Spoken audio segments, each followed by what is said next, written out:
Hello, everyone. I'm Karina Reynolds, the Executive Director of the Center for Book Arts, and I want to thank you for joining us tonight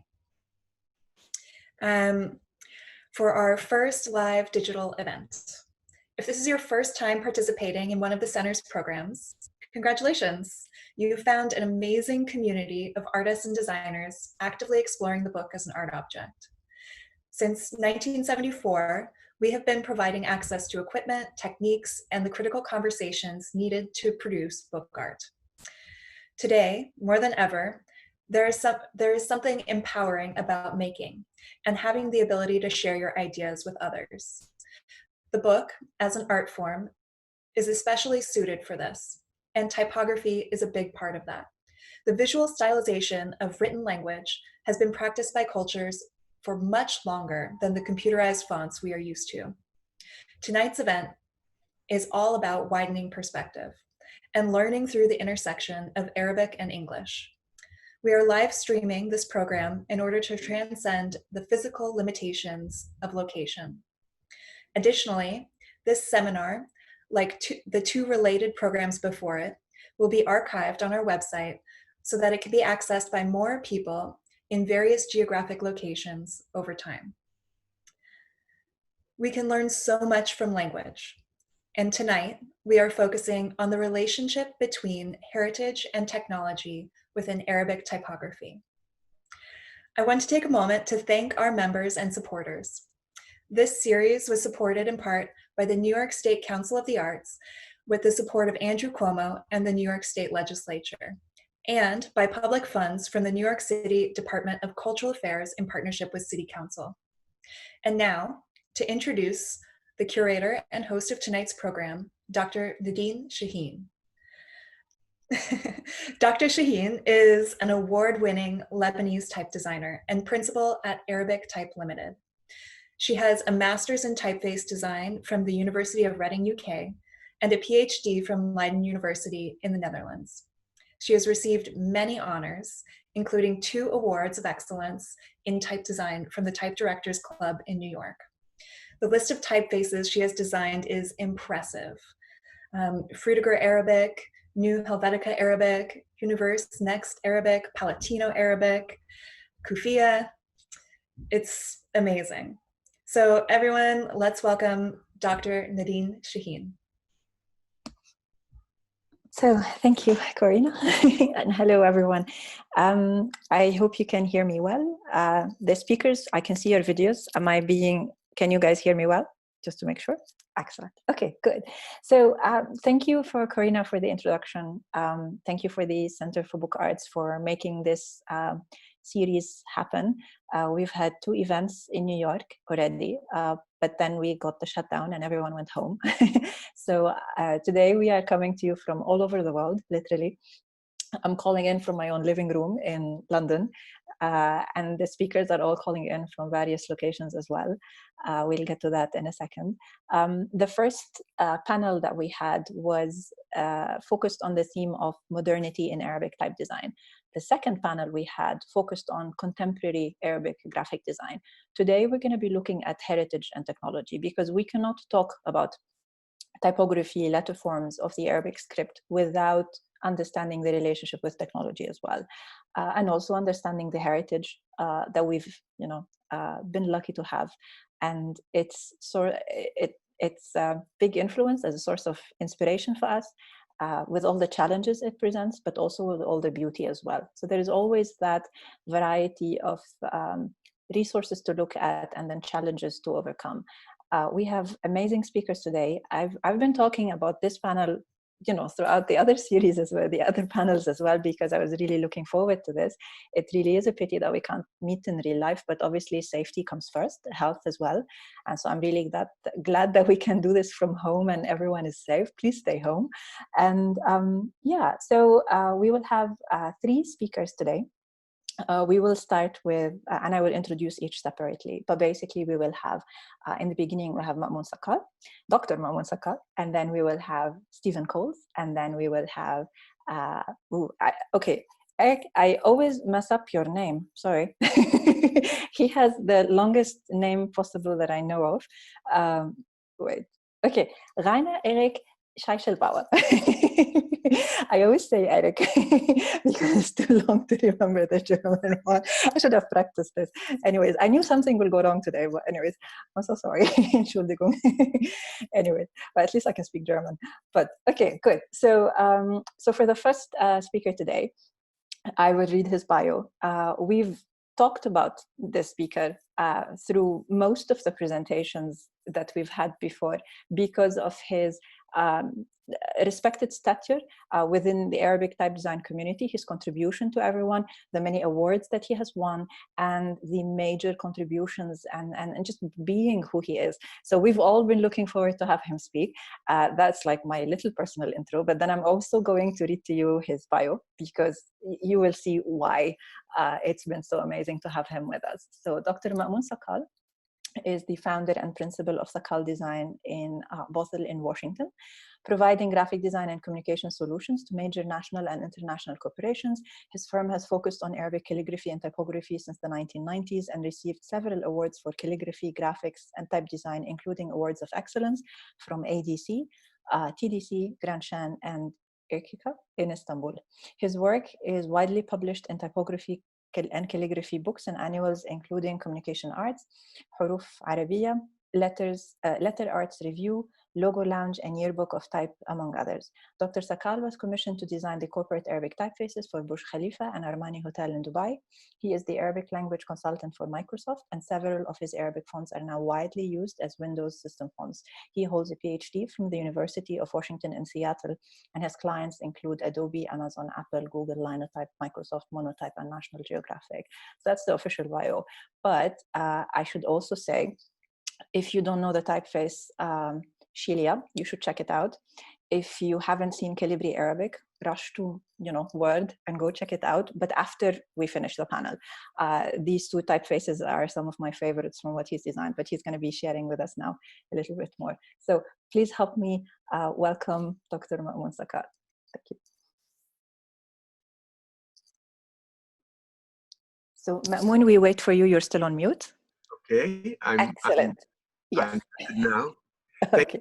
Thank you, Nadine, and thank you, the Center for Book Arts, for organizing this event.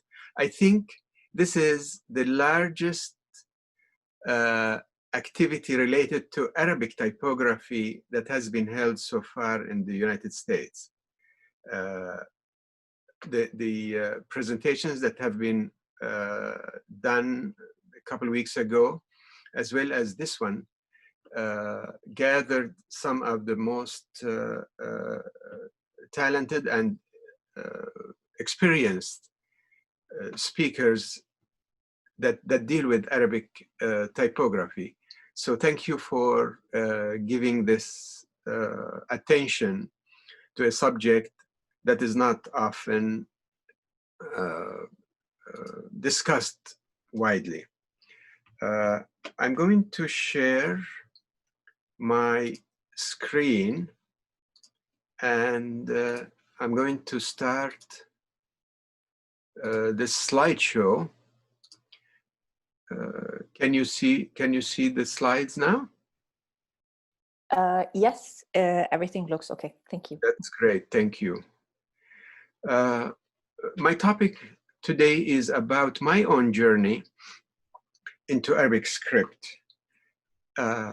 Arabic, of course, is well known for its calligraphic heritage, and many people are familiar with how traditional manuscripts look similar to this one written in Naskh, probably a couple hundred years ago. However, my own journey started quite far away from Arabic calligraphy. I started as a painter and learned my craft in the European tradition. I learned about painting, illustration, but I had a special interest in graphic arts, which at that time was basically applying my illustrative and painting skills to everyday objects or printed material. You can see here a couple cover designs on the left and a poster on the right. These were designed between 1973 and 1975. Clearly, I'm relying on my illustrative abilities, but in these projects, as well as in many others, text had to be incorporated. And when I was faced with the challenge of adding text to these works, I had little to no experience besides my familiarity with the script and my exposure to writing and calligraphy in general, but not in practice. So in order to face this challenge, I started by writing in Kufic style, which is a more or less geometric style that I can draw rather than write with a pen. The Kufi is quite appropriate for many of these projects because of its simple and contemporary feeling. But I also had to work with more cursive scripts when the subject required different expression. And in these cases, as you can see on the poster on the right, I had to draw the text again as typographic composition rather than hand-drawn calligraphy. In later years, calligraphy and type became an essential part of my work. And quite often I continued to combine my interest in text with that of illustration. This is an illustration I prepared for a cover showing the Palestinian poet Mahmoud Darwish and excerpts from his poem that ends with the two words, words and light. And these are the words that you see highlighted in the center of the work. I did, in fact, study architecture as a profession, and this led me to certain experiences that turned to be useful to me later on in life. One of these, of course, is the ability to draft things with precision. That was quite helpful for me when drawing outlines of letters. But another aspect was that architecture, unlike art, painting, and so on, is an art that is directly related to people. It's always exposed to direct use of average people. So it's not a museum art. It's not something where my work would be isolated. So in 1975, when there was a national competition to design a monument for the unknown soldier, I searched my own local heritage about what would be an appropriate visual expression that would appeal to most of the people in my city or wherever this monument was going to be constructed or erected.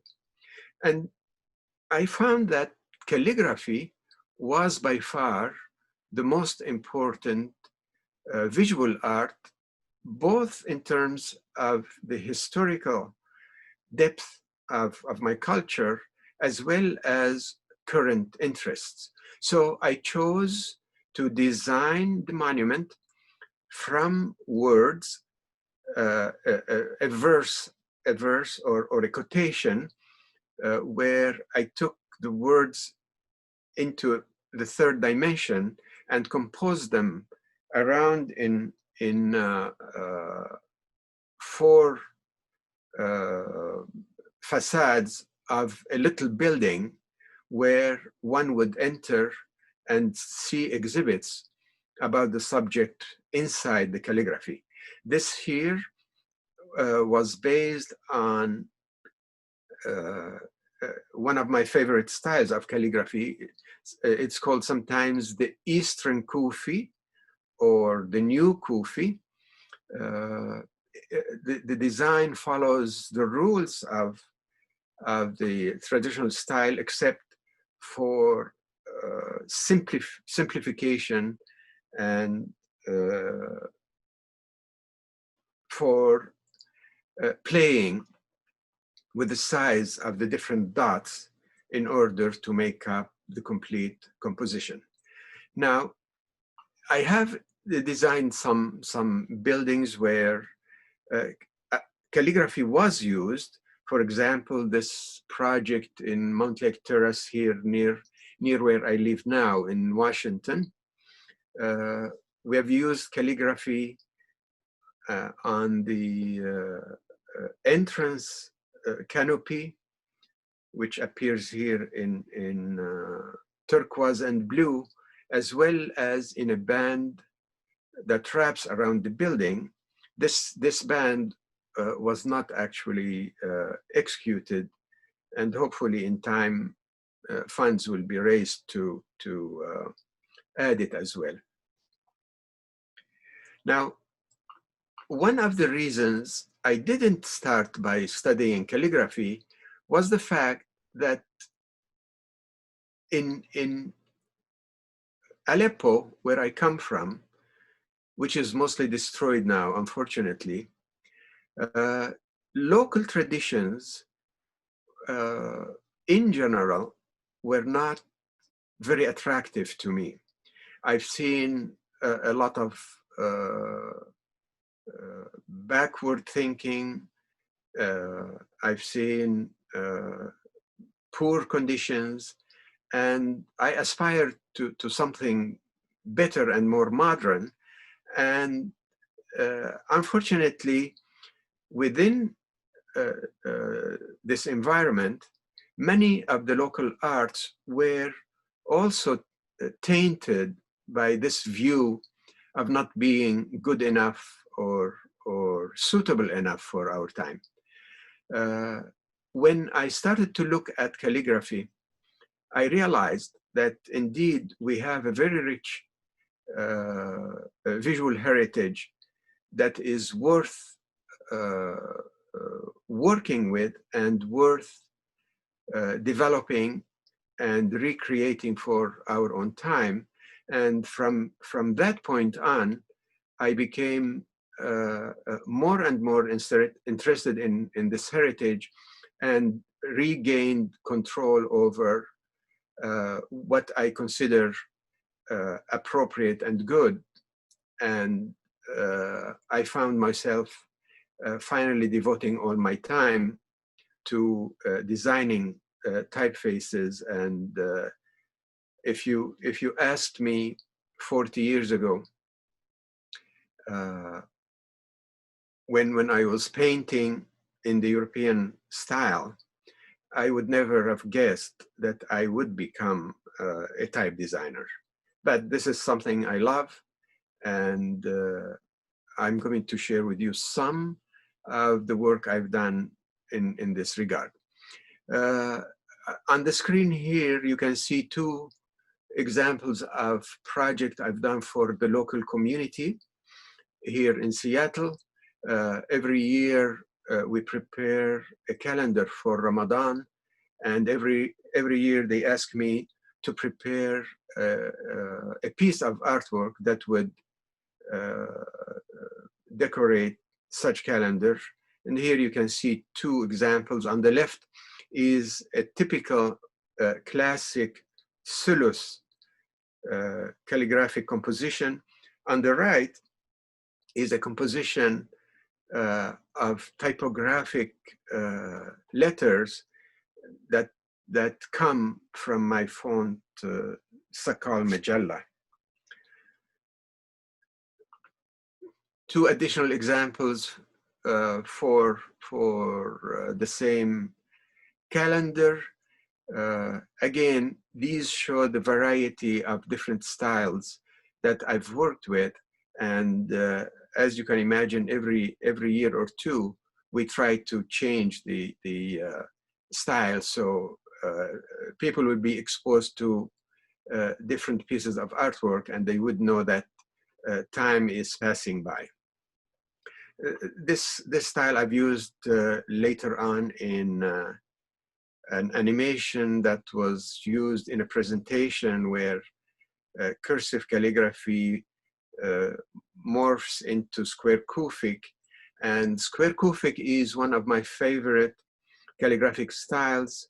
I've done my PhD dissertation on this style of calligraphy, and in practice, it's used a lot in architecture, but in my own work, I've taken the work again from 2 dimensions to 3 dimensions and tried to create calligraphic compositions on all 3 dimensions of space.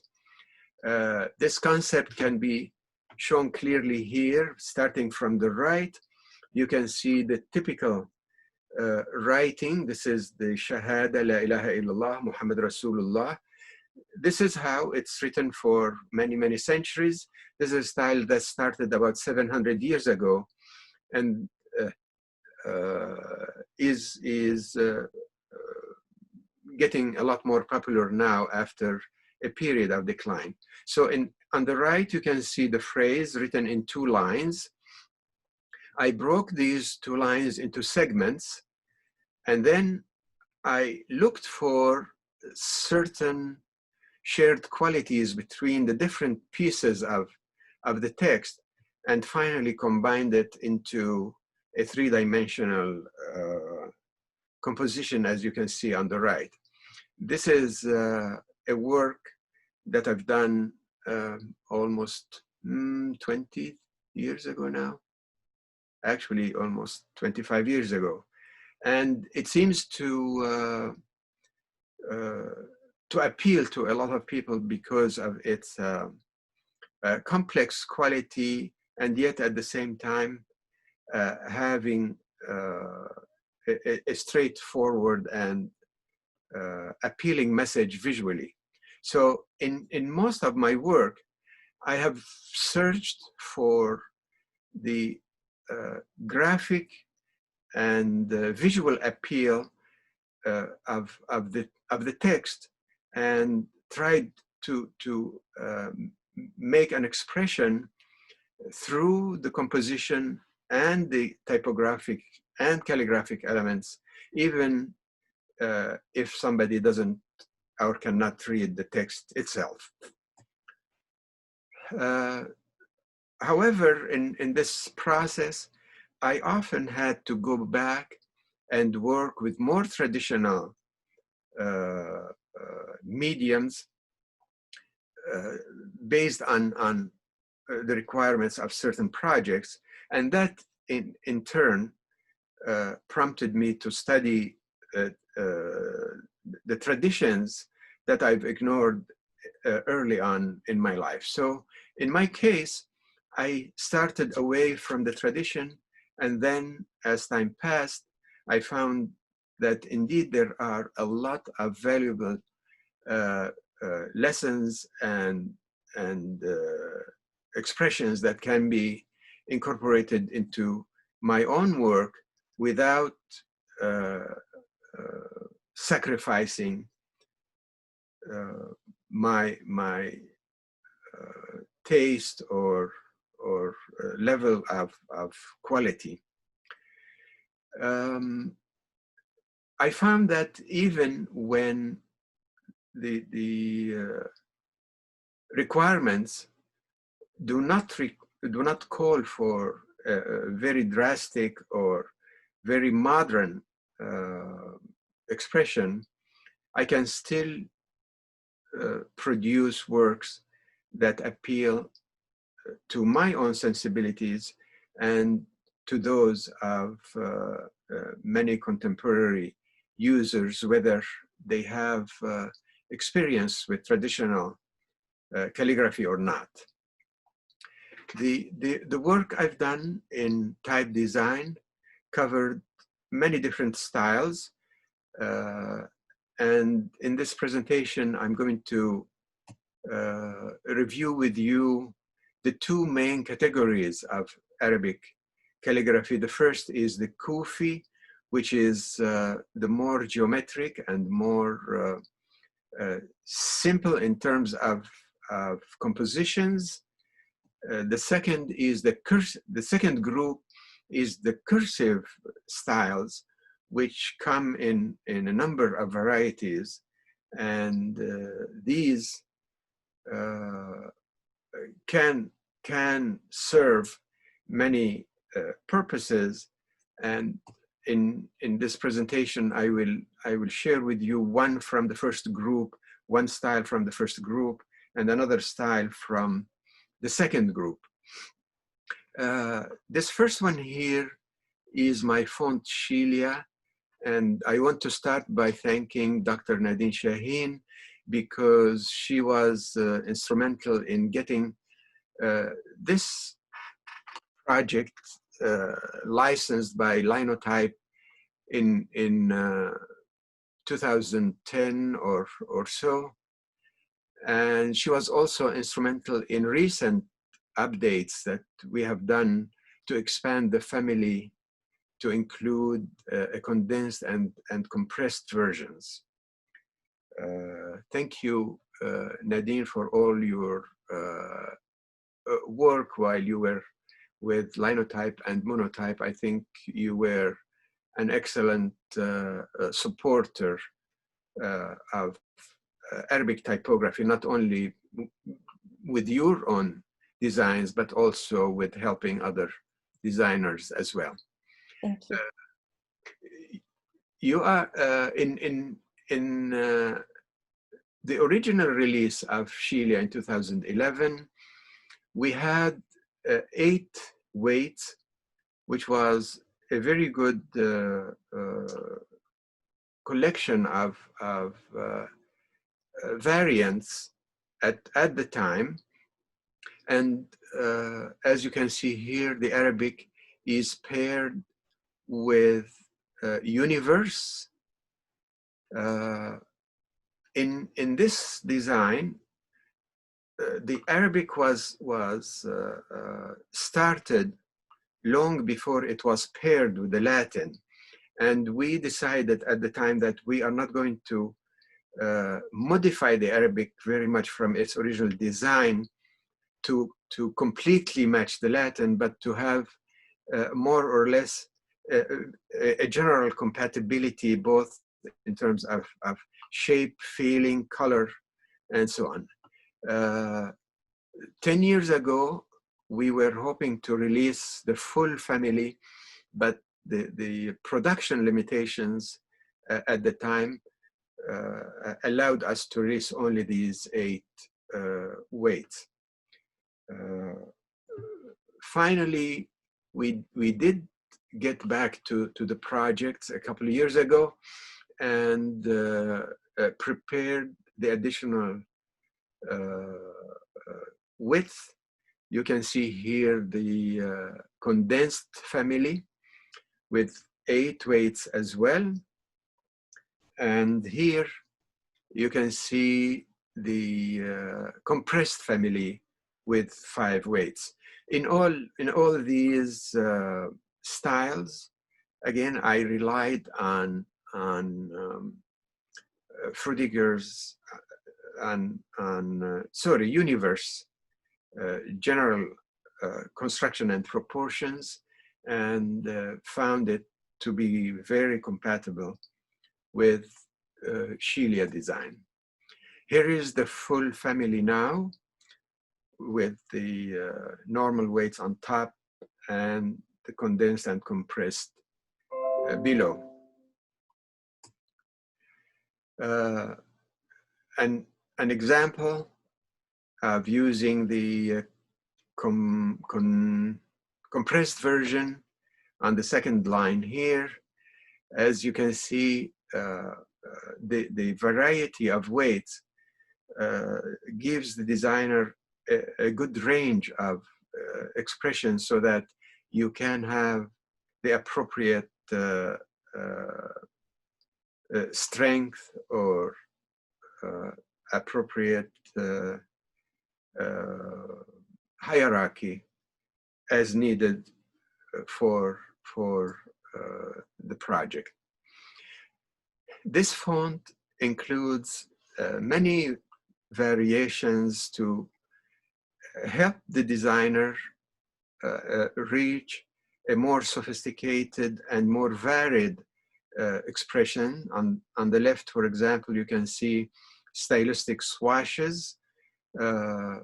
At the time, this type of treatment was almost limited to traditional calligraphy, and in Scheichelbauer, I wanted to bring in some of those traditional treatments in a contemporary and modern font. On the right side, you can see the abstract quality that these shapes produce when one makes extreme weights, both light and bold. The features of the font can be accessed through 20 different stylistic sets shown here, and each one of these, of course, can provide certain visual expression. I haven't seen many of these used over the years. I think the richness of the font is not always accessed by designers. We have prepared an extensive brochure to show these stylistic sets as well as the other features of the font, and I hope users will be able to review that brochure. The font is actually, this expansion is actually launched today. It is released today, so this is, you are the first people to see those new additions to the font, and it will be available on most retail online stores.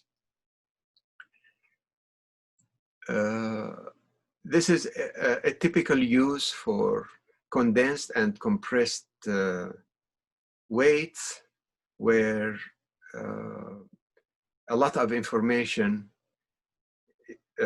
is squeezed into a limited horizontal space.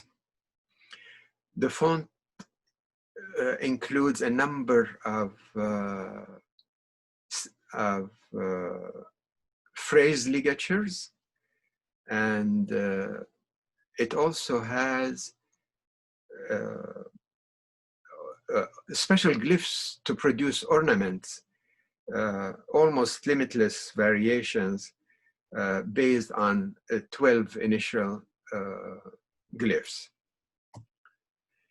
One of the most famous uses or applications of Scheichelbauer is a custom version we prepared for Burj Khalifa, the tallest building in the world.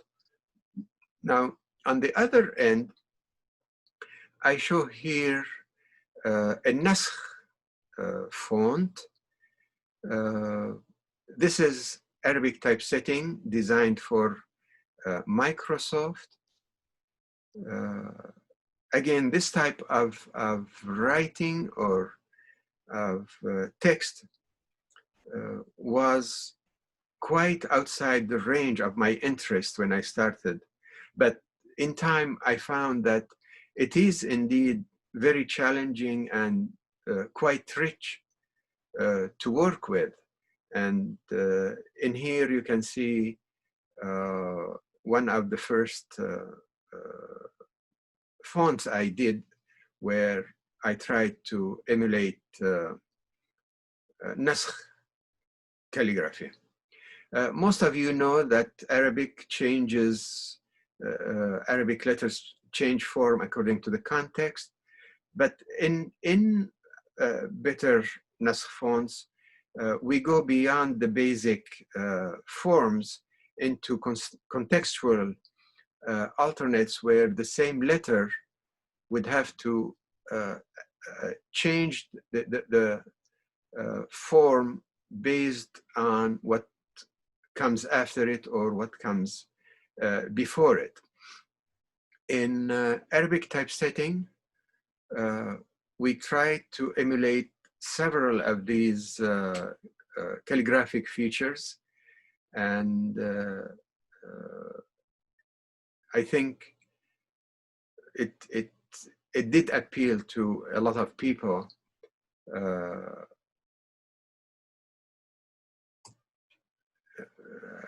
Here I show the treatment of the variable height for the teeth. These are repeated quite often in Arabic calligraphy. So traditional calligraphy produced a system to vary the heights to help in reading and distinguishing the letters. We also emulated the subtle slanting baseline that comes from the necessity to connect to some letters from above rather from the right. But in looking more closely at Naskh calligraphy, one could find subtle variations that make the design, that give the design different flavors. I show here 5 Naskh-based fonts that I've designed, starting with Arabic typesetting. At the top, Microsoft Uyghur, which is specifically designed according to the preferences of the Chinese Muslims in Uyghur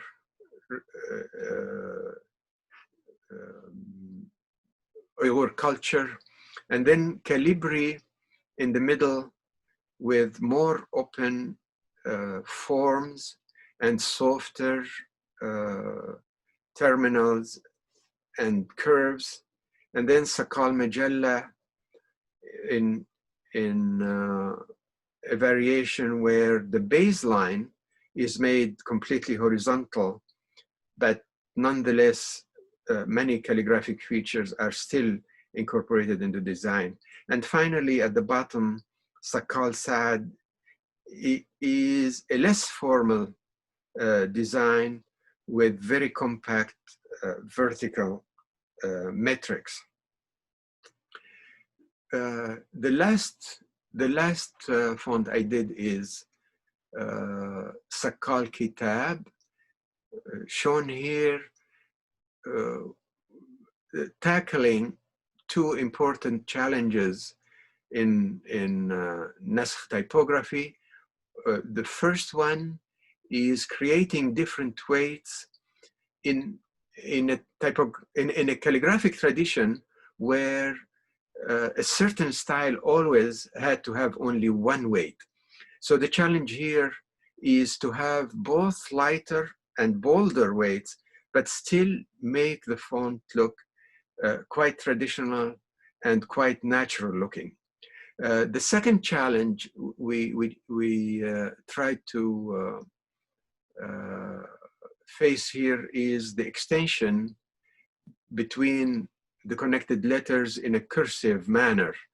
And you can see here different treatments, both for swash letters, as well as the cursive connections between. In this font, we provided 5 different lengths that can be selected by the user. With the recent introduction of variable type, this type of design can also provide an interesting potential to have line justification based on specific instances that can be produced as needed. Here is a composed page. Everything on this page is part of the font itself, and again the goal here is to show that traditional typography, traditional styles can indeed appeal to a contemporary user and can provide high quality typography within the traditional rules. The first major company to license this font was Amazon for its Kindle, and as you can see here, there are different interfaces or color schemes that can be applied, and you are welcome to test it and review it. There are many free books on Kindle available now in Arabic.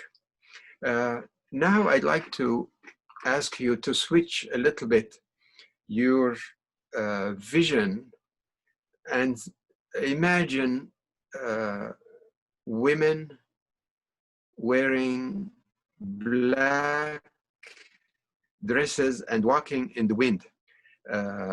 These are all made up of typographic parts, but my contention here is you can also see a completely graphic image. You can see a totally different image in the typography. Now, we all know that text typography, calligraphy is indeed an image on its own and has many qualities that will project an artistic or an emotional expression by its own visual quality. But I want to finish this presentation by showing a number of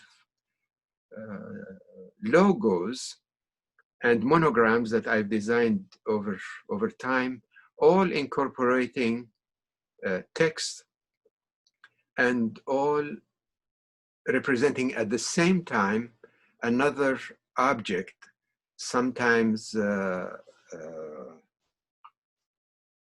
obvious, but in most cases completely combining the text or modifying the text to reflect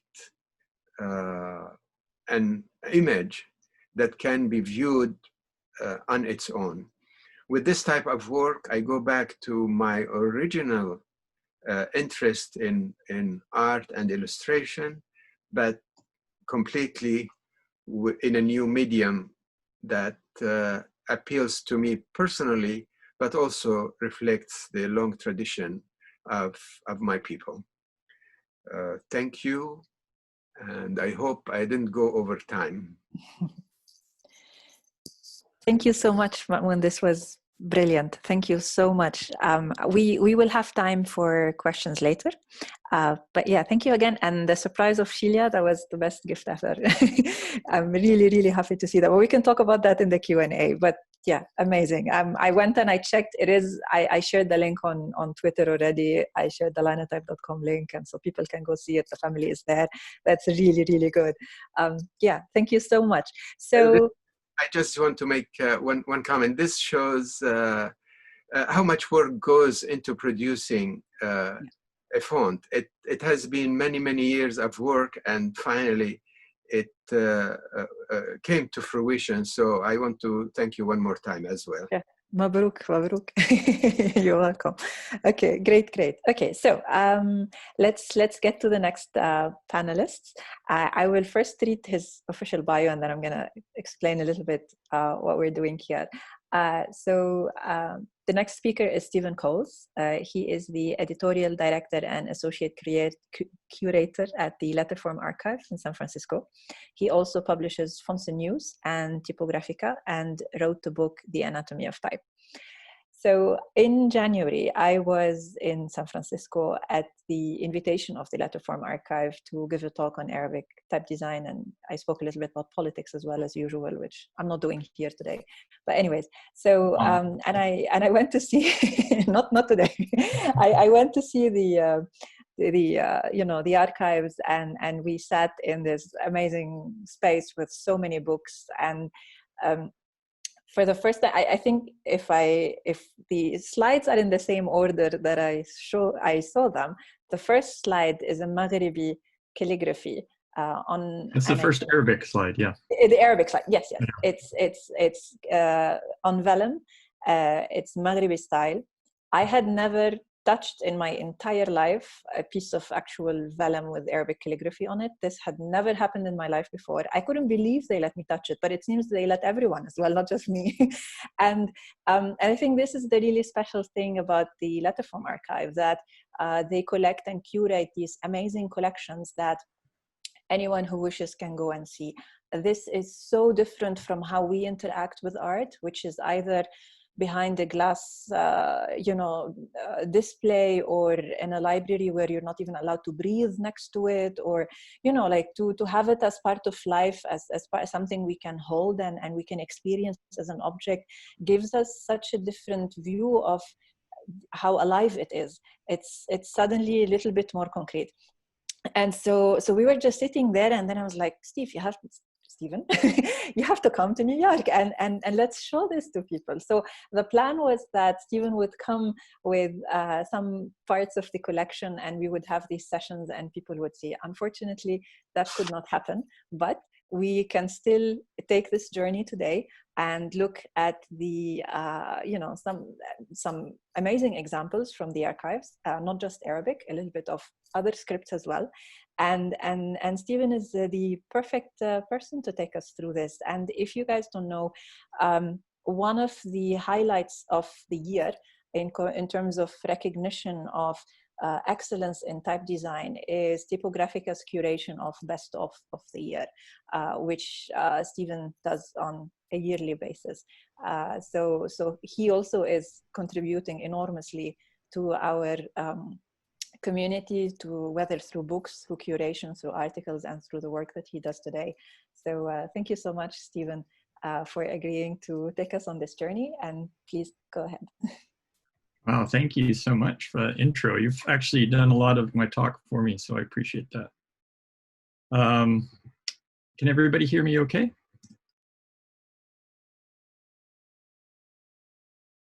Yes. Okay, great. I heard silence, so I wasn't sure. So thank you very much, Nadine, for the invitation, and to Jenna and the Center for Book Arts for facilitating this, moving us online so swiftly. It would have been great to show you a lot of these things in person, but it's also great that we can reach a wider audience this way. So I'm excited about that.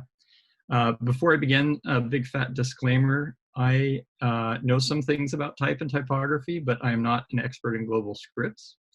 I'm not even a type designer or a calligrapher, which is why it's humbling to follow Mamoun. So I'm merely a messenger, and a very imperfect messenger at that. But that's really how I see my role at Letterform Archive. I do my best to share and interpret the history of written communication. And I do that with a lot of help from a brilliant staff there, and also a community of enthusiasts and experts who have actually helped a lot with some of the things I'll show you today. Just for those of you who do not know, Letterform Archive is a museum. We're also a library.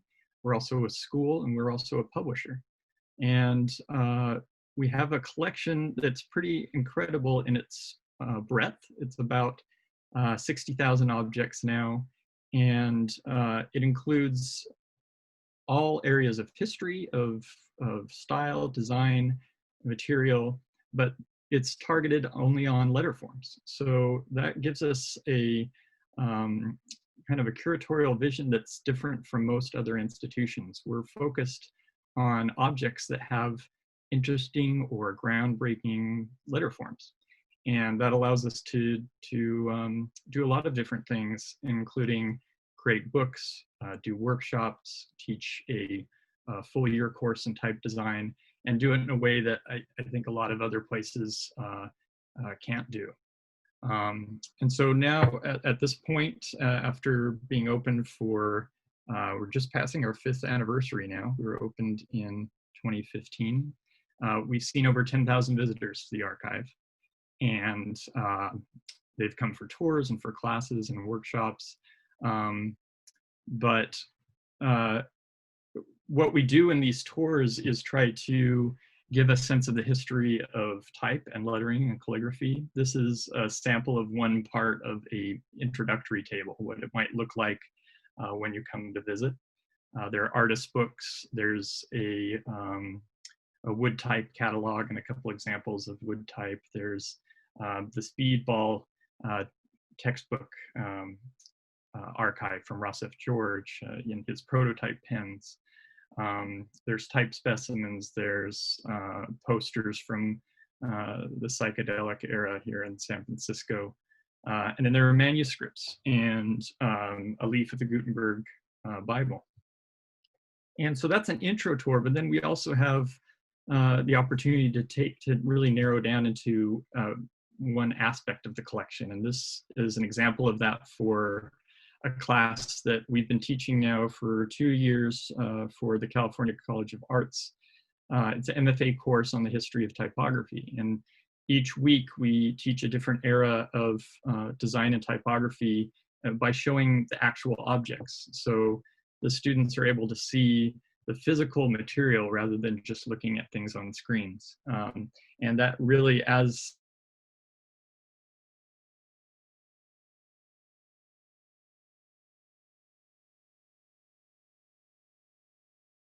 the tablet, and there's the leaf of the Gutenberg Bible in the background. Actually, no, that's a manuscript that's about the same period as the Gutenberg Bible. We take preservation seriously. Everyone washes their hands when they come in. That'll be even easier to remind people to do after what we're going through now. And we take great care of the objects, but we really want people to be able to hold them. I'm going to take you on a quick tour on just some examples of what we have in the collection, and then at the end we'll look in detail at the Arabic material with Mamoun and Nadine. This is a facsimile of the papyrus of Ani, which is called the Book of the Dead. This is a really beautiful 1894 facsimile of this papyrus, and one of the best examples of hieroglyphs. And we also have this dictionary that comes with it to explain some of the text. This is an Ethiopic manuscript in G's or Gias. Somebody can help me pronounce that correctly. Is the script that it's written with. They're often found in these carrying cases, which are really beautiful. This is another one with a really nice binding and illustrations on the interior. And here's the script.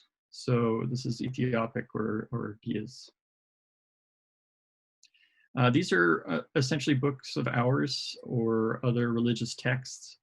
And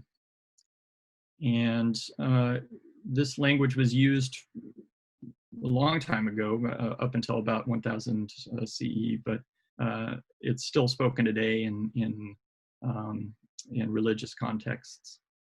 You can see some illuminations here. And this is on vellum, and you can see a repair to the vellum, which is, I think, also just a beautiful part of the object. This is one of the earliest type specimens ever published. It's 1628 from the Vatican, part of the Propaganda Fide, which was the part of the church that spreads the word of the religion through texts in various languages. And so the Vatican was one of the first places that multiple scripts were cast in type. And so there are a lot of examples of fanciful scripts and scripts that were really only persisting as specimens until the 18th century. You'll see these in other examples up into that period, like Fournier. And this book is one of many from the Propaganda Fide that we have. Other small pamphlets that we have include scripts as individuals within each pamphlet. Some Greek. And it also has some Gregorian music notation as type. So sometimes type is not a linguistic representation, but here it's representing music. Two different styles of notation for Gregorian chants. Another big part of the collection of the archive is writing books. These are come from a period when after type and printing started to become commercially successful, you had calligraphers starting to find other areas where they would continue to have a profession. So scribes and calligraphers started to create these books, which are essentially portfolio pieces, but often also instructional books. So here from this 18th century German book, you see Hebrew being the different strokes of each character being described. And these instructional books would often be quite fantastical. They would have amazing structures or shaped text, as we often call it. This is one of the most incredible examples in the collection. It's a really large folio-sized book. It's probably about 15 inches wide. And each page is this magnificent and includes quite a few different scripts, Phoenician, Etruscan here. This is showing some Devanagari. You see some Greek, Tibetan, Armenian. The previous page showed. Oh, I'm sorry. Well, yes. What's that, Mamoun? Couple pages earlier showed Arabic as well. Ah, okay. Yeah, we have one that's coming in later on when we talk about the Arabic, but no, this specific one, just right here. Yes, that's true. Yeah, up at the top, left, and all around the sides. Yeah. Style, Moroccan. Thank you. Yeah, please chime in anytime. Here's a little close up, mostly just to get a look at those initials and how magnificent they are, but there's the Armenian.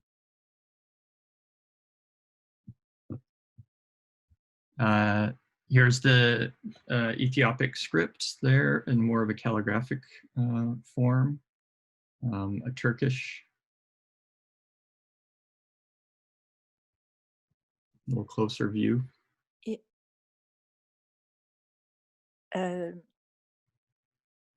Sorry, there might be a lag, I think, in our video versus text, but it's okay.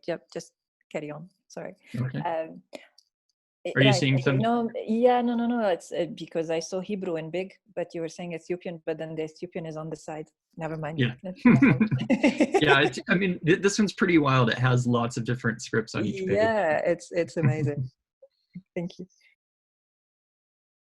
So I'm going to go fairly quick on these. I apologize, but there's so much of the world to travel in so little time. So we can always go back to something at the end if you'd like. This is one of our many Foundry specimens. We have about 1,000 bound specimens and several thousand ephemeral specimens from type foundries. This is the Benjamin Krebs Foundry, which is actually a German foundry, but they started a branch in St. Petersburg in 1912 and created this really beautiful specimen. And it did not last long. It only lasted about 2 years before they were dissolved during World War I. But this specimen's quite beautiful. Most of these styles are Cyrillic adaptations of Latin styles from the German arm of the foundry. And so it's interesting to try to see how they're adapting Cyrillic to some of these wild Victorian era typefaces. Some initials. Another big part of the collection is our avant-garde typography. There's a lot of constructivism and other aspects of avant-garde. This is one of our favorites from Solomon Tellengacher, which is, it's about a 20-page book, and it's just filled with lots of illustration type. So all of this is metal type letterpress.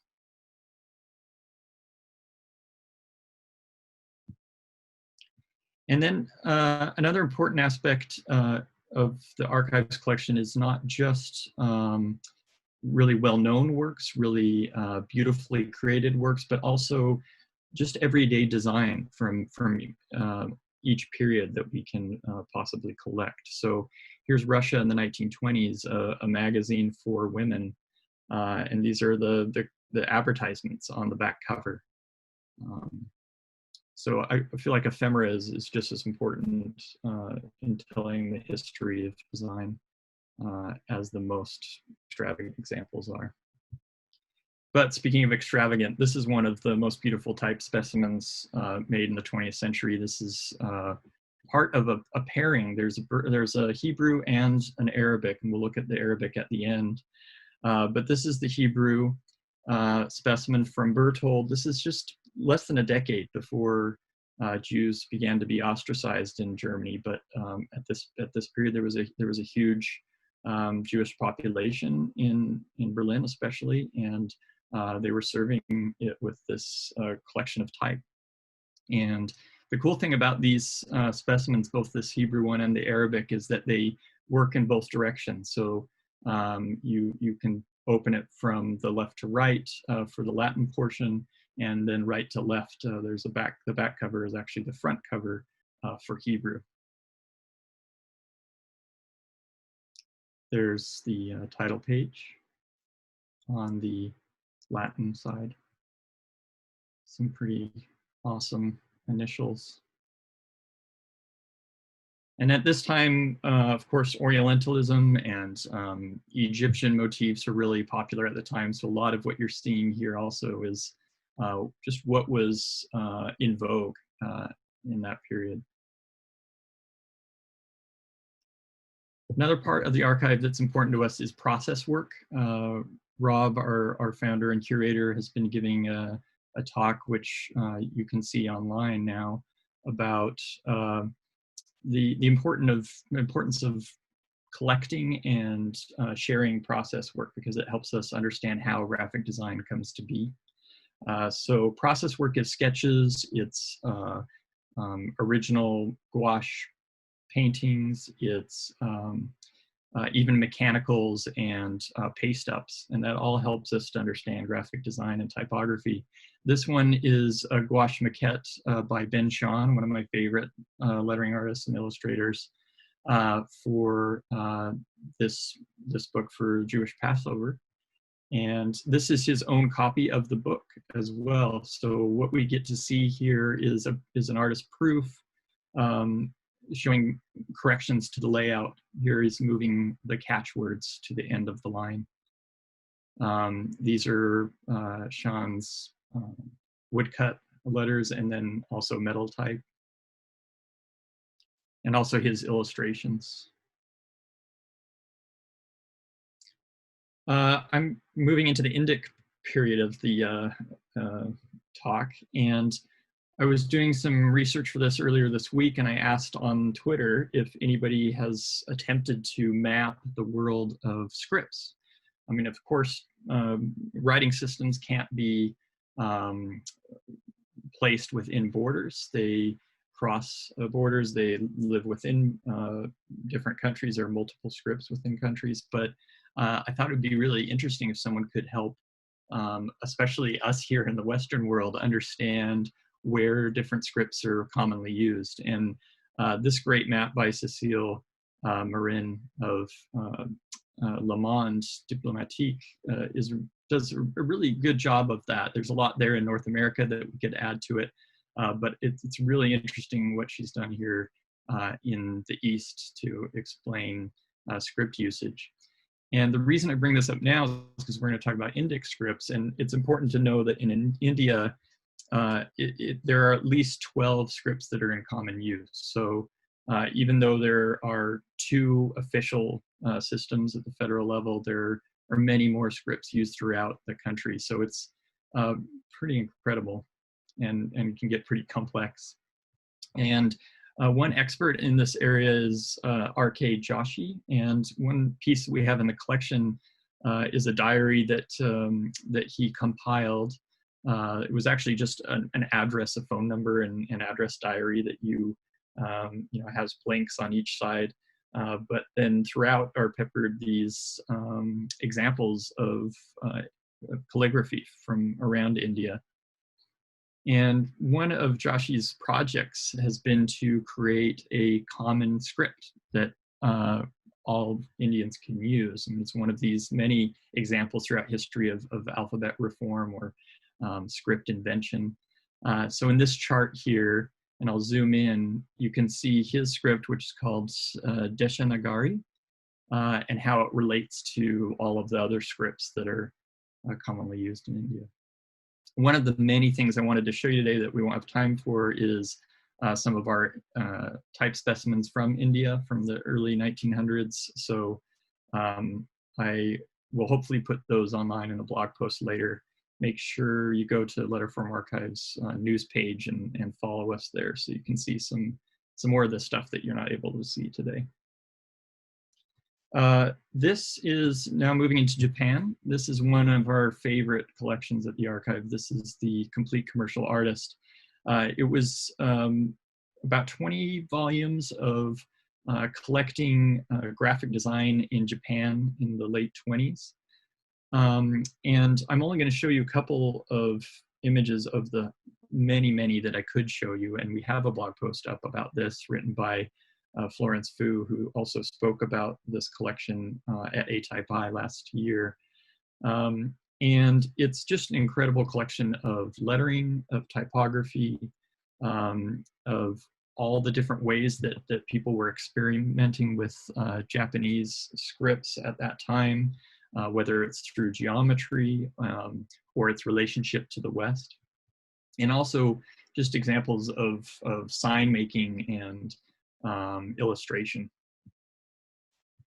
Also from Japan, from the 70s, is this really fascinating brochure from the Matoya company. They made a machine called the Type Press. It's kind of like a cross between a typewriter, a linotype machine, and metal foundry type. It's pretty unusual. It's a kind of a way of mechanically typesetting with a script that's pretty complex, and you need a big grid of type like this and some way of working with it to make it work quickly. So this is another brochure that comes from that company. You can see the machine there on the desk. And then this is just a great illustration explaining how it fits into the production process. You may, if you follow us on Instagram and follow our stories, you may have seen a little bit of this in our story that Elise Carlton, our social media manager, recently posted. We're going to post a lot more about this. I've learned some more in the process from Toshiyama Gari. He sent a lot of good information about this interesting machine. Another cool piece that we have donated by a Japanese Foundry is a glass phototype plate, which, yes, from Morisawa. My assistant Laura here has helped me out with that one. Morisawa gave that to us a couple of years ago, and I'll put that up on our blog post when we show more of the Japanese collection later. And then moving into Korea, we have a couple of these family histories that are, this one's made with metal type, the other is a manuscript.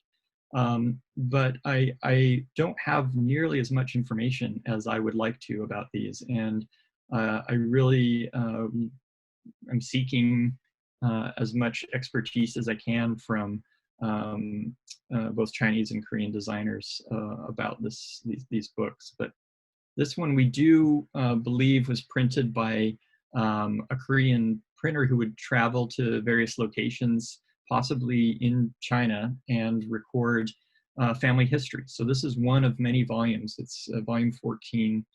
And what you're seeing here are burial maps, where different members of the family are buried.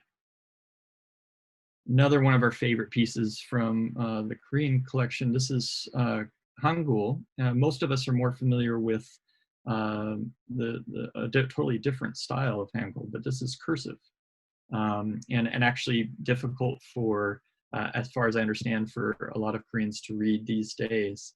But this is a kind of a copy or a manuscript of an existing novel.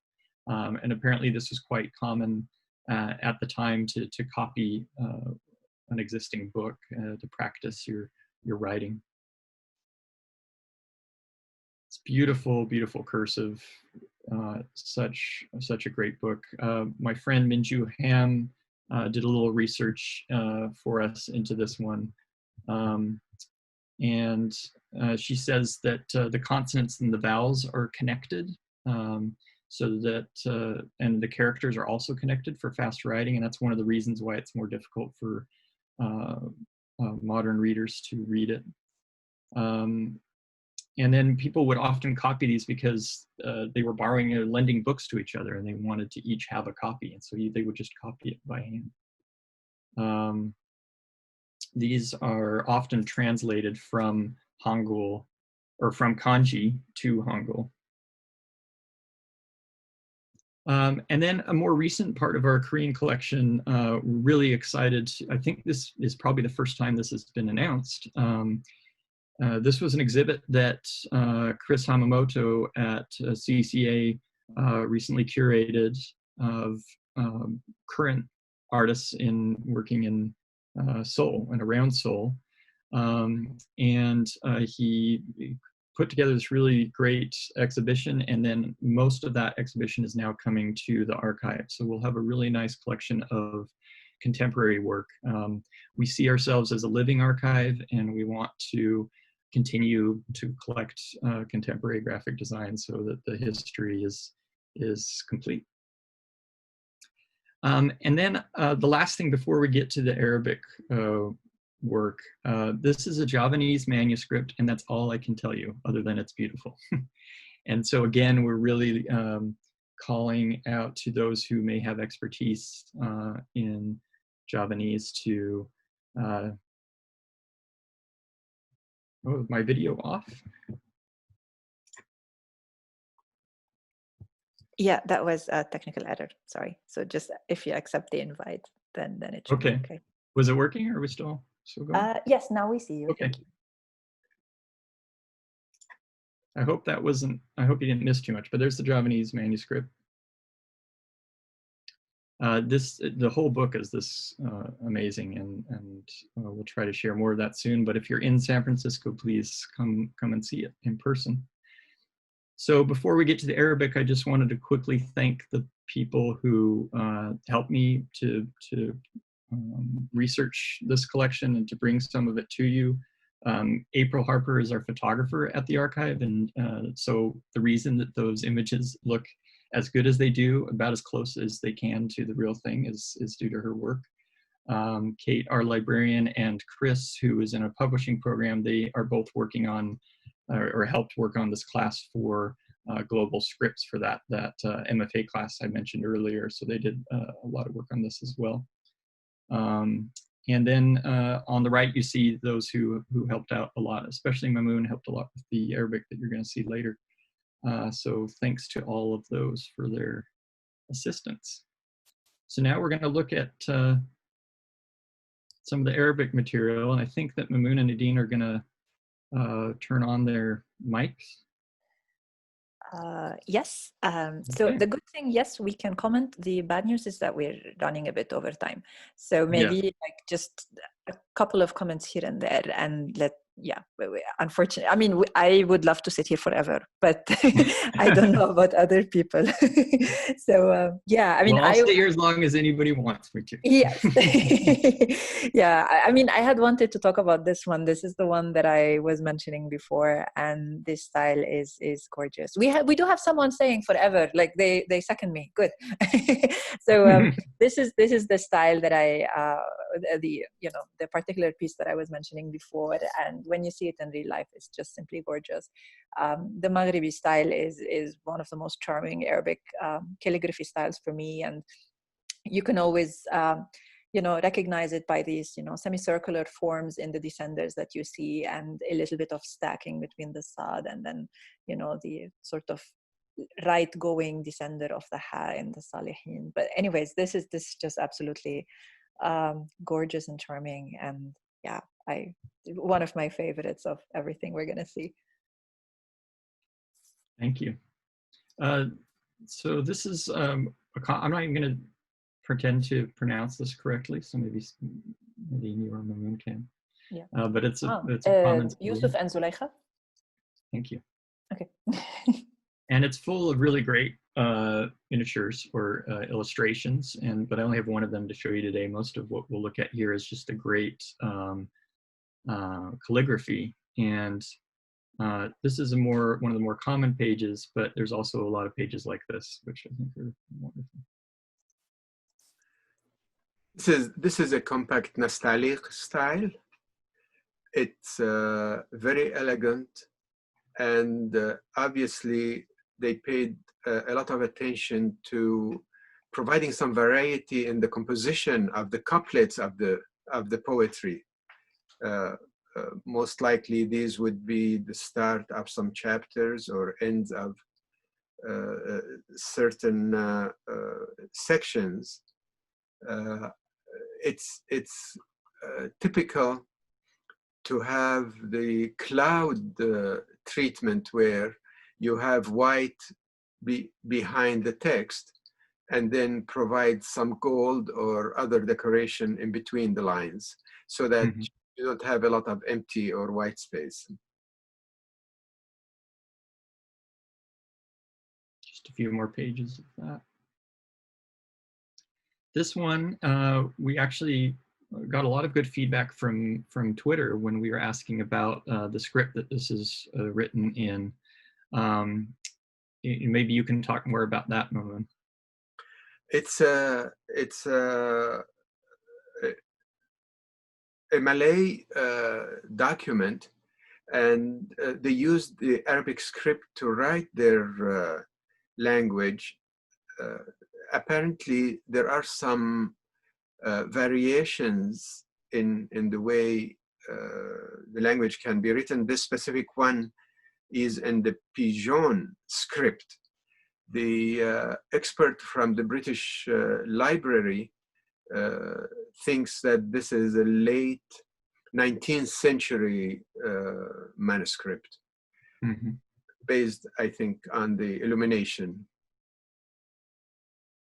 And that's very similar to the other manuscript that you showed before, where the text was completely different. So I think there is some continuation in the graphic tradition that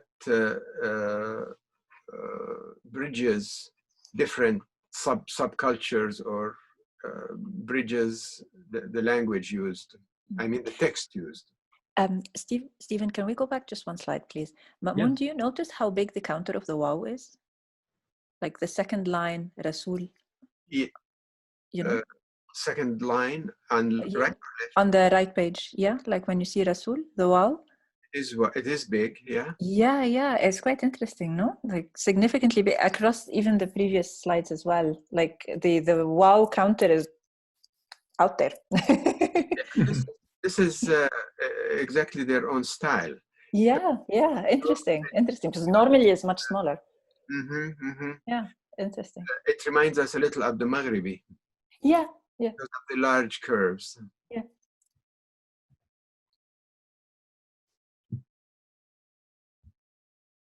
It looks like they didn't quite finish the illumination here. There's a little pencil or someone has added that later.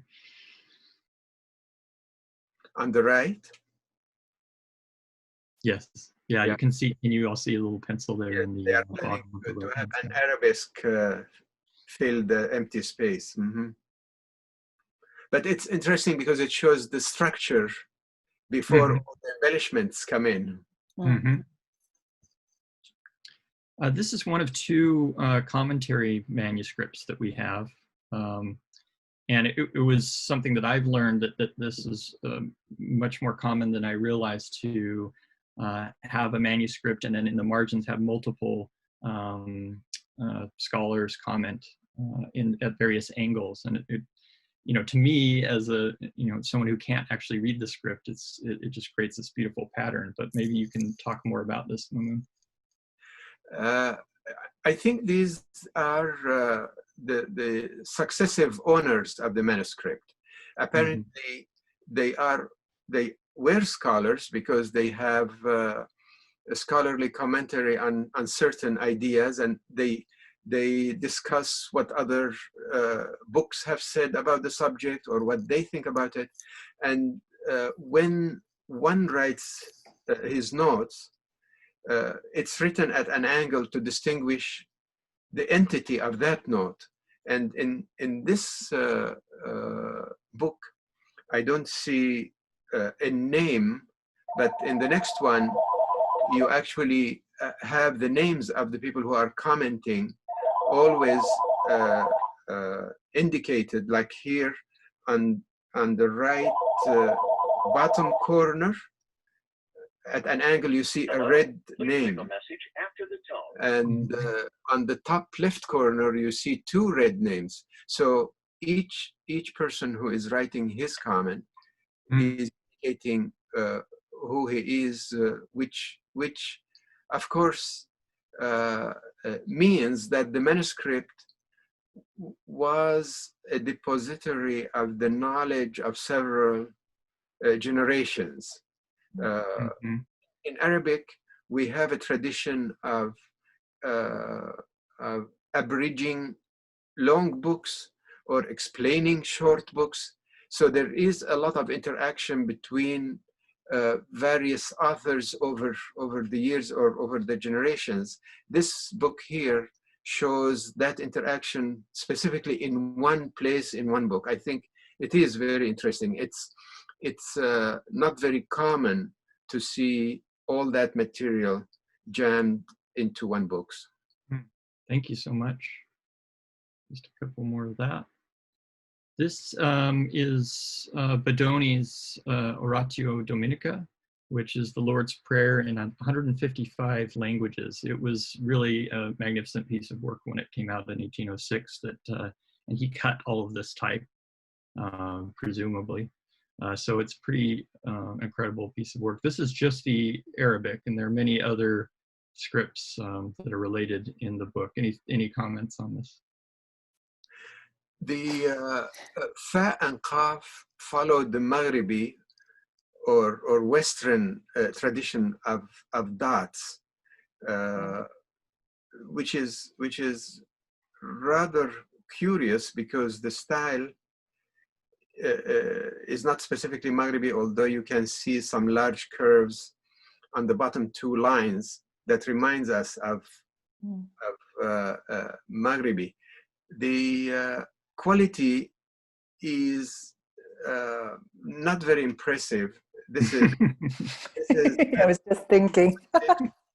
And I think that explains a lot why many of the efforts that took place in the West, in Europe, to typeset Arabic did not find enough success. There are, of course, other factors, but I think the mediocre quality has always hindered the expansion of these projects, because there is no way to compare this to any current manuscript. It is quite inferior. Maybe that's what they mean under here by Barbaria Vulgari. Yeah, I think we meant. Well, the view is exchanged actually. So we mentioned this in one of the previous panels with Bahia. I think we mentioned that some of these typefaces, they were cut based on handwriting of people who had been to the Middle East and seen Arabic calligraphy and came back and sketched it. So that's where you see the missing link, where the people, you know, design or cutting the type did not have really good access to or even connection to the people reading or to the people doing the calligraphy and or writing the calligraphy. So they didn't have high quality examples to follow. Exactly. And this is a problem. And then the closer the link that we see between the calligraphic source and the people who understand the script, whether you want to design any calligraphy or not, and the people making the type, whether it is cutting it in metal type or in today's world digital, then that, you know, weirdness that we see here is no longer there, luckily. But I remember when I went to Reading, and one of my teachers was like, did you know Bodoni cut an Arabic typeface? I was like, really? And then I saw this and I was like, oh. Yeah. So this is just zooming into the Turkish part of this Arabic script. I don't know if there's any. This is interesting because they use here the Maghrebi style. This style would never have been used in Turkey. Apparently, this is the only model they have available. So they did include it under Turkish. This typeface would never have been accepted for an Ottoman document. This is, by the way, this is an engraved. I didn't mention this before, but the writing books are often engraved. So this isn't an engraving. It's the calligrapher's interpretation. But yeah. And then some numerals. Mm-hmm. Can you briefly, for those who are not familiar, often here in the West we call them Arabic numerals, the numerals we use, but maybe you can quickly explain how that's a misnomer. We call them Indian numerals because we borrowed them from Indian math. And these examples here are quite familiar, except for the number 4, which has strange flourish of the person who wrote it. And then the 6 as well is funny. And number 6, which looks more like the Persian or actually Urdu style, but all the other numbers follow what we use in the Middle East as the Indian numerals. The Arabic numerals used in the West are being revived in several countries nowadays. So you can find use of both systems in some countries. Finally, it's interesting to see the 0 with an additional ring around it. Nowadays, it's just a period. But in Iran, I understand that sometimes they use the hollow dot or like a ring to indicate zero. So this here is quite new to me, where you have both the zero as a dot and as a ring around it. But it's mislabeled here as 10, of course. It's yeah, not correct. I think this must be 0. Yeah. This is a type specimen from a printer in Beirut. Yeah, you see the printer's name there in the caption, which I also want to read. Khalil Sarkis. These are typical Arabic typefaces for the early 20th century. The more common is what you see here, the naskh. The previous one is a challenging design, because cutting those cursive letters and connecting them is quite difficult to produce an acceptable nastaliq. I think the difficulty is also reflected in the price of each ounce of type, 10 francs compared to 5 for the naskhi on the next page. But a very, very interesting example is on the left here, the abbreviated letter or the abbreviated style. This is an attempt to simplify Arabic type by using a smaller number of forms for letters.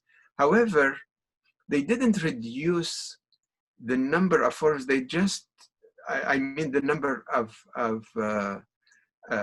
actual sorts. They still have initial, middle, and final, and isolated, all separate, but they use the same format of the isolated for final and isolated, I mean, initial for medial. So only the connections look funky and not smooth, but the number of sorts is not reduced. So I don't know exactly. So it's a typesetting problem. No, it's a design problem. Because like you could have simplified where you get 2 shapes per letter rather than the 4, but you design it in a way that they would actually connect well. So this one is just, it's not designed to be able to sustain a 2 shape rather than 4. But which year was this? Do we know? This one is 1908. Interesting. So this is basically like, 40 something years before the simplified naskh that Linotype made. Yeah, of course. Yeah, it's quite interesting. Yeah.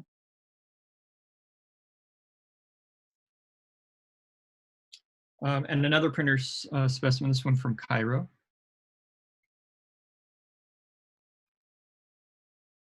Now we are starting from the left to show the Latin type.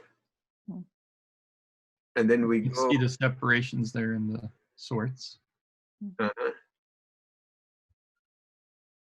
Then we go to the right towards the Arabic. Do we have anyone from Egypt in the audience? Let's see. They're all texting, by the way, while we're speaking. So. I know. I did not follow the chat while I was talking. No, it's okay. You can catch up later. They're really cool. We have people from everywhere. It starts with the text weights and moves to the display weights. Right. Yes. If I went the right direction. Yeah. So this is the Berthold specimen I mentioned earlier. From it was produced about a year after the Hebrew, but it's the same format as the other that I showed. There's a small caption here, or footnote that we need to highlight for those who don't read Arabic. This says Sajair or Sagair al-Saha. So the cigarettes of health, where these cigarettes, they remove exhaustion and the taste of smoking and etc. So the yeah, the text is funny. Commercial text of the time. Yeah.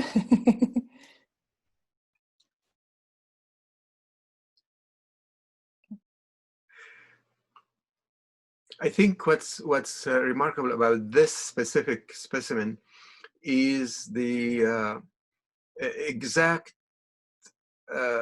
manufacture of the type where no connections show up.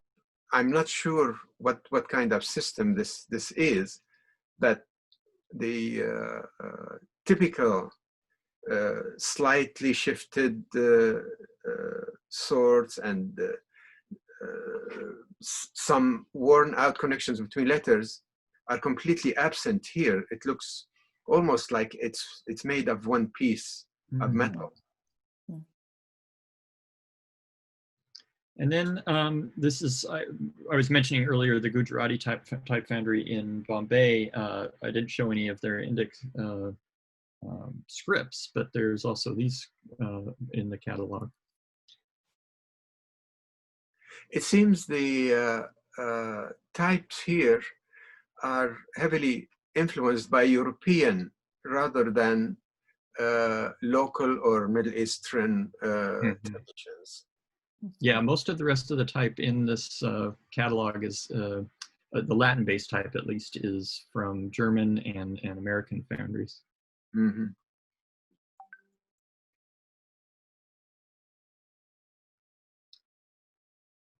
All right, here's your favorite, Nadine. Wait. Sorry, I was just checking. Yes, okay. So I checking actually your presentation to see how far along we are, because we're actually this is the last one. This is the finale.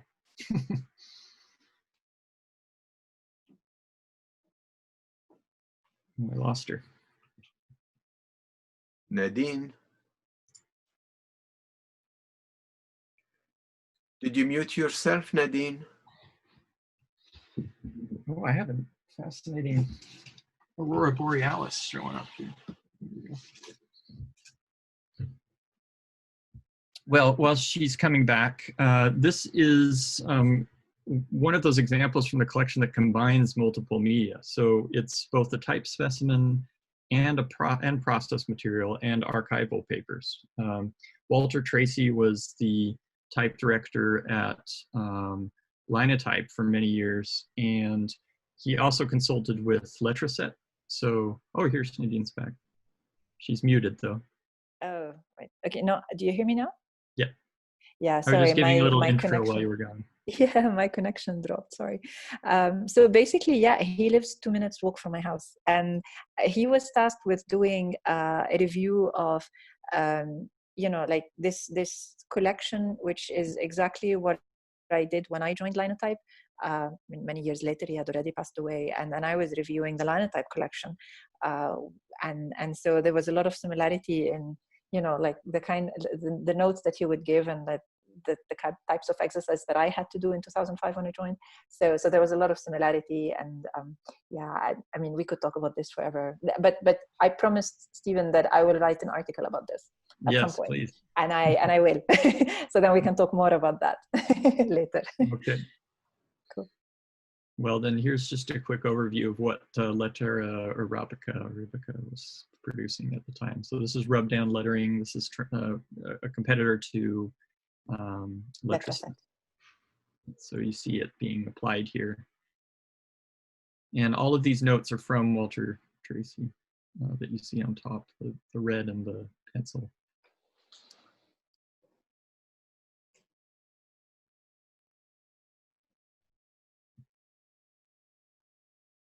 Yeah, so I'll just speak over while you're going through the slides. So one of the most interesting things about this particular example is that we get to see like handwritten notes like these ones, and comparative analysis between Lettera Arabica and Lettera Set by Walter Tracy, which gives us an insight to his thinking and his logic and what he's looking at. Often when we see the work of previous designers, like he's the designer of Qadi, for example, he's written the book Letters of Credit, he's written the article The Flourishing Reed. So we know their published work, but we don't know their intimate thinking process, and you know, we don't see their handwriting, we don't, you know, so to have access to something like this was really mind-blowing. Here he's summarizing all of their typefaces and then comparing them later to what Letraset had on offer.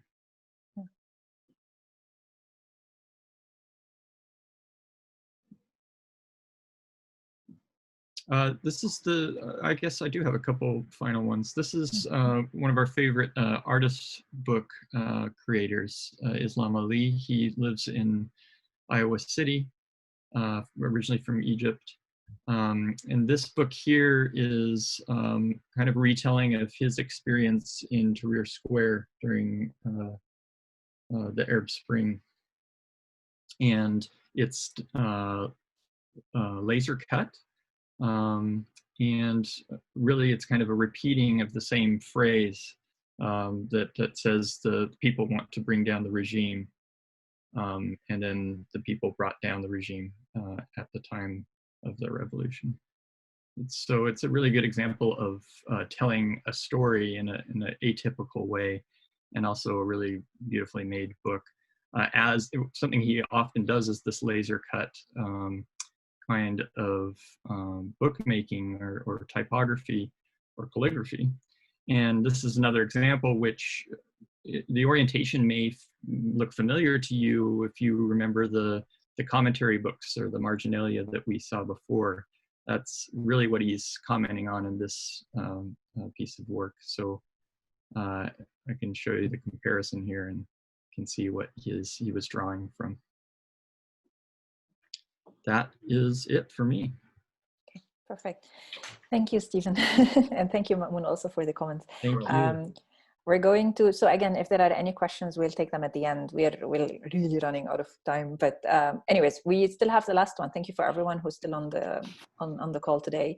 The last presentation will be with Erich Scheichelbauer. Now I have the full family name in front of me. So I will be presenting with him. So I'm going to give you a very, very quick preview of what font technology for Arabic used to look like in the 90s and early 2000s. And then Erich is going to show us some of the most amazing technology for developing Arabic fonts today. So about Erich, he is a trained photographer. He's born in Vienna in Austria, and he holds both a degree in philosophy and Dutch studies. He creates typefaces. He works as a digital punch cutter for other type designers and gives type design workshops on a regular basis. Since he has joined the Glyphs team in 2012, he has been writing articles, tutorials, Python scripts, as well as the blog and the handbook for Glyphs. He lives and works in Vienna, where he runs his type studio Schriftlabor, but he's calling in from Berlin today. It's 1 a.m. and 20 in the morning for him. So I am really, really happy he's staying up to be with us. Thank you. If I occasionally yawn, it's not because it's boring. Yeah. So anyway, so now we can we can start, and I will start with my little little introduction. And let me share my screen, and then we can go ahead. And here we are, and play. So basically, I will show you a presentation that I gave 2 weeks after joining Linotype in 2005. This is not all of it, this is only part of it, but I thought it would be nice to give you a little bit of a capsule in time of where we used to be. This was for Typotechnica in London, funny enough, even though I used to live in Germany back then, or I had just moved to Germany. So you can see here with the old Linotype library logo, everything old. So this is back from 2005. And this section about Arabic typography, I was dealing with what is the reason for the complexity of the Arabic script that requires special technical solutions, and then a little bit about the technology of the time. So one of the aspects of complexity in Arabic is that we have marks above or below the characters. These are short vowels that we need, and some of them stack double. We have isolated forms. We have initial, middle, and final because the script is partially connected. Some letters are antisocial. They do not connect to what is after, so they break the string. And so that's why some of them will have two positions, so isolated and final. and the initial would be the isolated because it doesn't connect to what is after.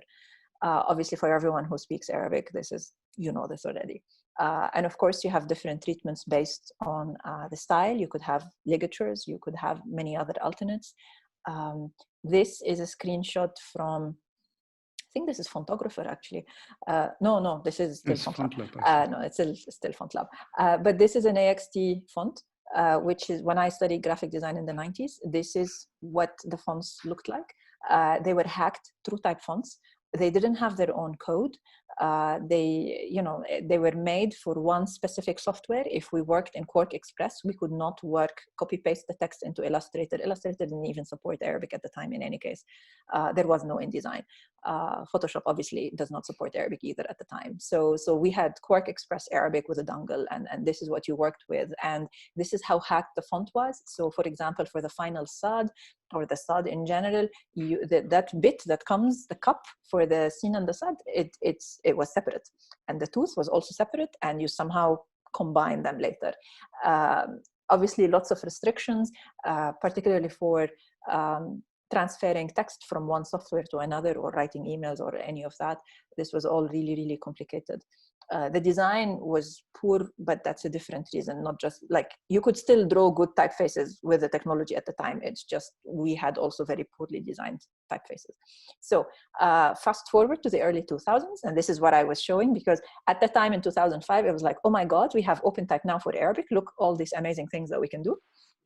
So this is a screenshot from Volt, which is a tool that Microsoft provides freely for the development of OpenType features for fonts. And basically, you would have the script, and then you would have the languages it supports, and then in every language you would have the features, and then in every feature you would have a lookup. So this is the tree of how you would have. And as you can see here, you have the Arabic script, you have the default, which would be Arabic language, and then all of those, you have the different features, and we're gonna see through that. And then with each feature, you have lookups attached to it. This is, we could also, with OpenType, create the combination of the marks. For example, when the shadda comes with a fatha on top, then they can combine instead of clash with one another. This was the CCMP required feature for Arabic. We had all of these contextual forms. So normally, if you guys remember in the 90s, if your system did not support Arabic, when you type, and all the letters, if they show up unconnected.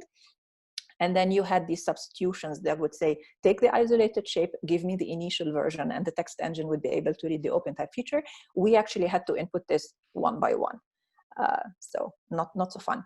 Kerning, not so fun either, which was difficult because, as you can see, like every one on the left column would connect to what is on the right column, and then you have to kern them. So that was also a lot of work. Obviously, you could write scripts for these things to make life easier, but Volt in itself was quite complicated. People still use Volt, by the way. It still functions perfectly fine. But anyways, I'm putting you in context so that you know why developing Arabic fonts was prohibitive still at the time in 2005. Can I ask you something, Nadine? Yeah, sure. Yeah. When you did you work with Volt yourself? Yeah. And yes. Did you work together with others, or did you do it all alone? No, I did it alone. Mm-hmm. So that was me. Yeah. No, because it's part of the design, because you have to, and you have to learn it anyways. You would have at the time maybe in 2005, there weren't many Arabic type designers anyways, like now you have much more. But theoretically speaking, you could have an Arabic type designer, and then you would have a programmer, and the programmer would do the Volt, but then you would have to give them the kerning. And so we did have some teams. Like, for example, when John Hudson works with Fiona and Tim Holloway on, Adobe Arabic or what else, I think they were using Volt. And then, Tim Holloway is obviously the designer, so John would be working on the Volt, and, you would have this collaborative approach. In my case, I did the Volt project myself, and so full editing all of it, because you want control on the project. And in some cases, if you want special substitutions, you need to be able to see it. So, and the seeing of it was quite complicated as well. So the interface was, it's, now that we know what we know now, looking back, but even back then it was always, you could show off like, oh yeah, I could script and Volt, there was always like something like, not the usual. One of the things that we could do also is that, and you could see me here saying it like, oh my God, the advantages, we can position the position of the mark based on the height of the letter, because before it was floating randomly without a relationship with the base letter. Now it could, you know, be dependent on the metrics that we had. And so you could move it and you can specify it. This was the worst bit for me, because the other ones you could copy paste the tables if you always have the same character set, but the mark positioning you had to do it manually. So this was the bit that always took the most time, this one and the kerning. And yeah, we could also support complex shapes with a mark positioning and no clashes, etc., etc. You could also build all sorts of ligatures if you wanted. Again, you could copy paste the tables from previous projects, because you can export the feature or the lookup, and then drop it in if you have the same naming scheme. Obviously, the naming schemes, they are open, because this is not based, you could define a project and link it to Unicode numbers, but you could decide whatever names you wanted to have. And it all depended on the order of the glyphs in the font. So if you change the order of the glyphs, the entire project gets messed up. So things were clunky. Anyways, required ligatures, etc., stylistic alternates. This was basically the reality we lived in. And I'm doing this like very going back in time. It was funny to go back. I miss the linotype days sometimes. But yeah, sometimes. So it's nice to just go back to see how difficult it was for us to appreciate just what we have achieved in this time. And I was just chatting with Erich yesterday, and I was saying that, you know, we might not have everything we want today for Arabic font technology, but we need to look at the long view and to see how much we have advanced and how much is possible today, and how easy it is to design Arabic typefaces, even if you don't want to script and you don't know how to do any of these complicated things. So with that, I turn over to Erich, and yeah, please go ahead. I will stop sharing. Yes. And yeah, stop sharing. Okay. Yeah, and so you can share your screen. I'll desktop. Okay. Can you see my screen? Yes. Ah, wonderful. I have so fast forward another decade, and so we have here in my favorite font editor, I have a typeface designed by a promising young upstart, and you see here. But now this is, so far, this is not something special that you see here. It's like you will have the grid of letters that we have, or grid of glyphs actually, and but something that we worked pretty hard on and is, first of all, the naming of the glyphs. We took into account that the glyph names have to be human readable. So if I'm talking about Aleph Mada, for instance, I don't want to talk to you about Uni 0662, and you have to remember Unicodes. Actually, some veterans know like half of the Unicodes from the top of their head, but you know, I wouldn't be able to reproduce Unicode in Latin, and why should anybody do this for Arabic? So and you can double click a glyph, and then we are in text mode, and we can add any other letter that we want to work on. Wonderful, right? Because technically this is a text editor, and this is also something that was not that clear. You had to go into preview modes, or into depending on the kind of software you used, or actually work on it, make all the things, and then export it once, and or bring it into Vault and see how the shapes would click up. But here you can add them next to each other straight away. One thing is, since it's a text editor, you might say, why can't I just simply type? And actually you can. We could for instance, set here at the bottom the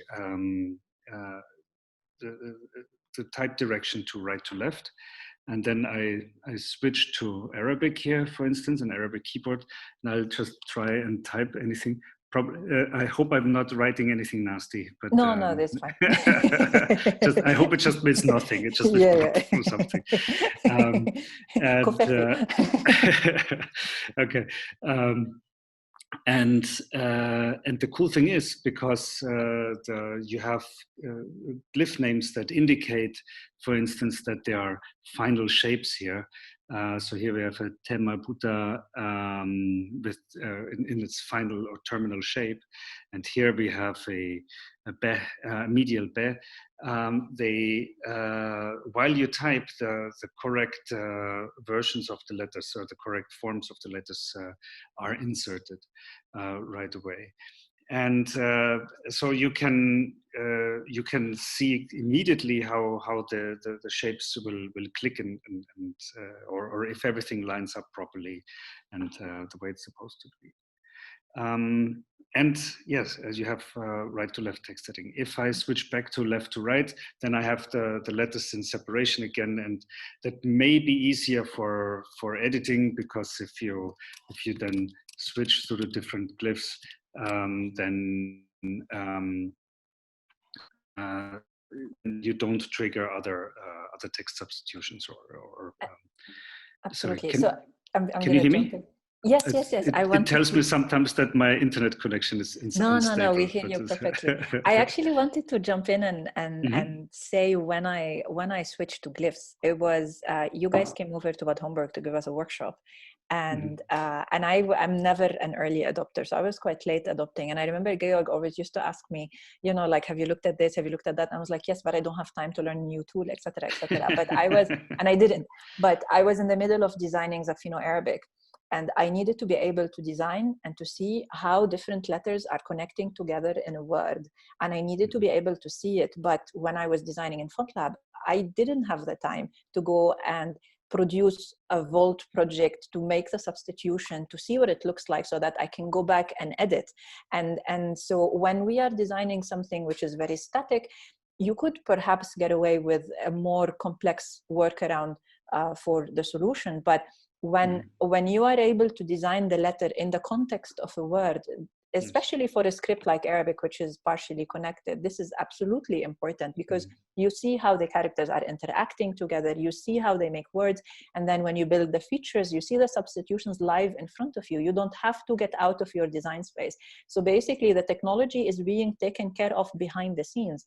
And for me, this was a revelation, because you didn't even have to think about production and development while you're still designing, because normally you would have had to figure out all of your substitutions, or at least half of them, go make the project, go back, edit the design, and then update, and then go back and then update. And then it was too complicated. And then I switched immediately to this, and without it I wouldn't have done Zafino Arabic, and then I never looked back, basically. And thank you. I remember the endless Excel sheets you had for Zafino Arabic, where you tried every possible connection, and I thought, oh, what if she misses one in there? I don't know. And then it breaks. The one thing that this font does not use is what you used for Zafino Arabic is cursive attachment, because here because this is quite flat. This shape usually always comes back to the same height, but some fonts they cascade, like Zafino Arabic, and you can do this easily with something called anchors. Now, we did not invent anchors, but I think Glyphs was one of the first softwares that actually used them very consequently and very, very strictly for mark attachment. So I can that's one thing. I can see where my marks are going to be by placing the anchors. Or I can have exit and entry anchors for let's see, maybe I can mess up your font. Yeah, I was actually going to suggest I have something that I can share as well. Yeah, I have an example if you want. All right, then you share your screen. Share my screen? Yeah. Okay. Let me share my screen. Do I need to stop somewhere? Yes. Yeah. Yes. Continue, Okay. and I will share. And basically, what you see here. So this is from my PhD typeface. This is Effendin, and this is the scene. And I have a special scene that comes in front of the gym. And well, I've actually put it now in front of another meme. There should have been a gym, but anyways, basically, you would see where they would jump on top of one another, and you would have it like this. Yeah. So this is a special, anyways. Okay, I stop sharing. Yes. But yeah, you can mess up the Kappa font, it's fine. Well, actually, now that illustrates it perfectly. I would like to show some ironic thing. Maybe I guess everyone here on the panel is aware of the discussion about the term non-Latin. That can we use this term because it implies, that Latin is kind of the standard and everything that's not Latin and so on. And there's people who are like apologetic about it and say, well, it's like all the technology that we use was originally made for Latin at first, and then later it adapted. So it's like a historic term. And we're at a point now that where we have added technologies to type design, especially for Arabic, that we can bring back some of the technology that was developed for Arabic back into other scripts and back into non-Arabic scripts. I don't know, maybe in a few years we will discuss non-Arabic. I give you one.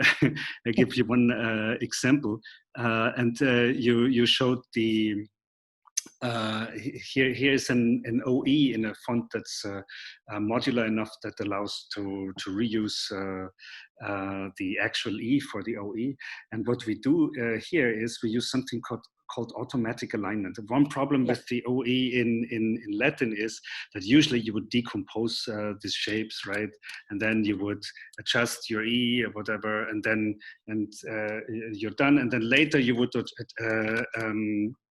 sorry, I still have my Arabic keyboard here. You would maybe change the original E to something else, and then your OE is out of sync.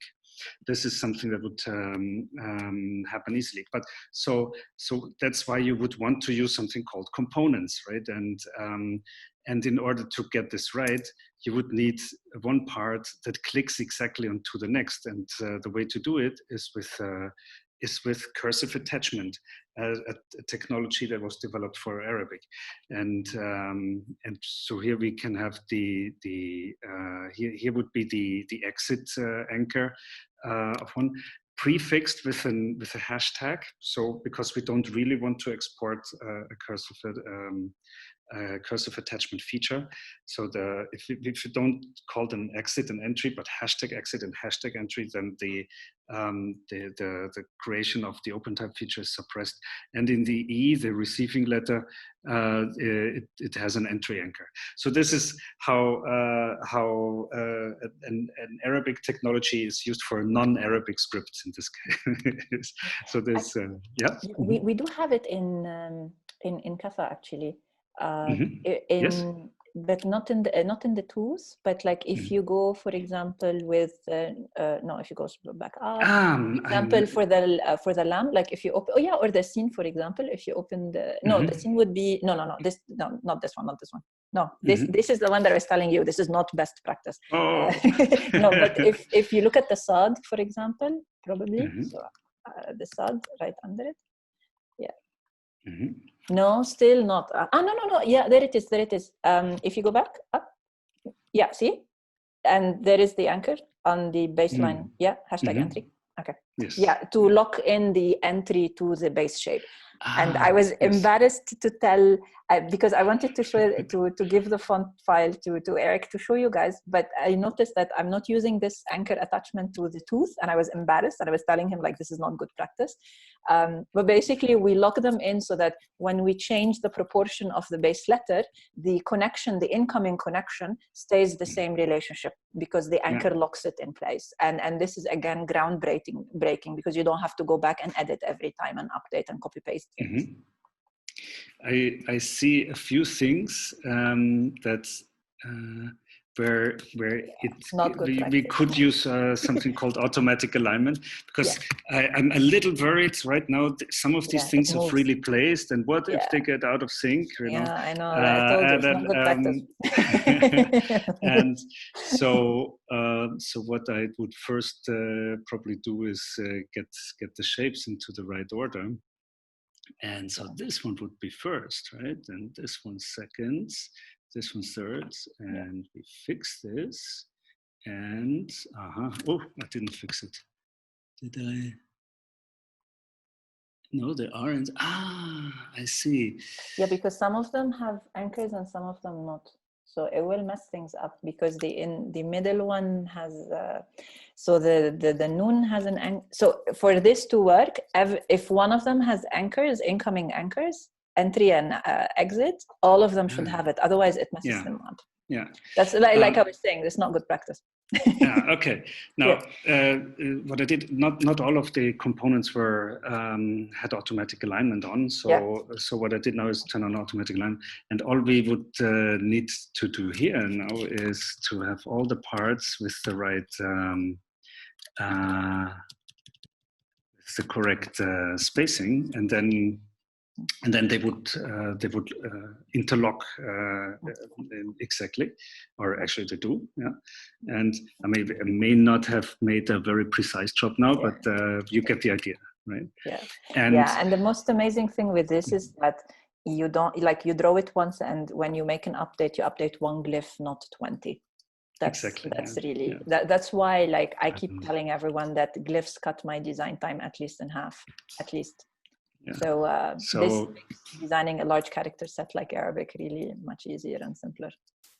So you can see here the tools that is being reused a lot now. And the other cool thing that that we were really happy because of the naming scheme that we employ. We call them the nice glyph names.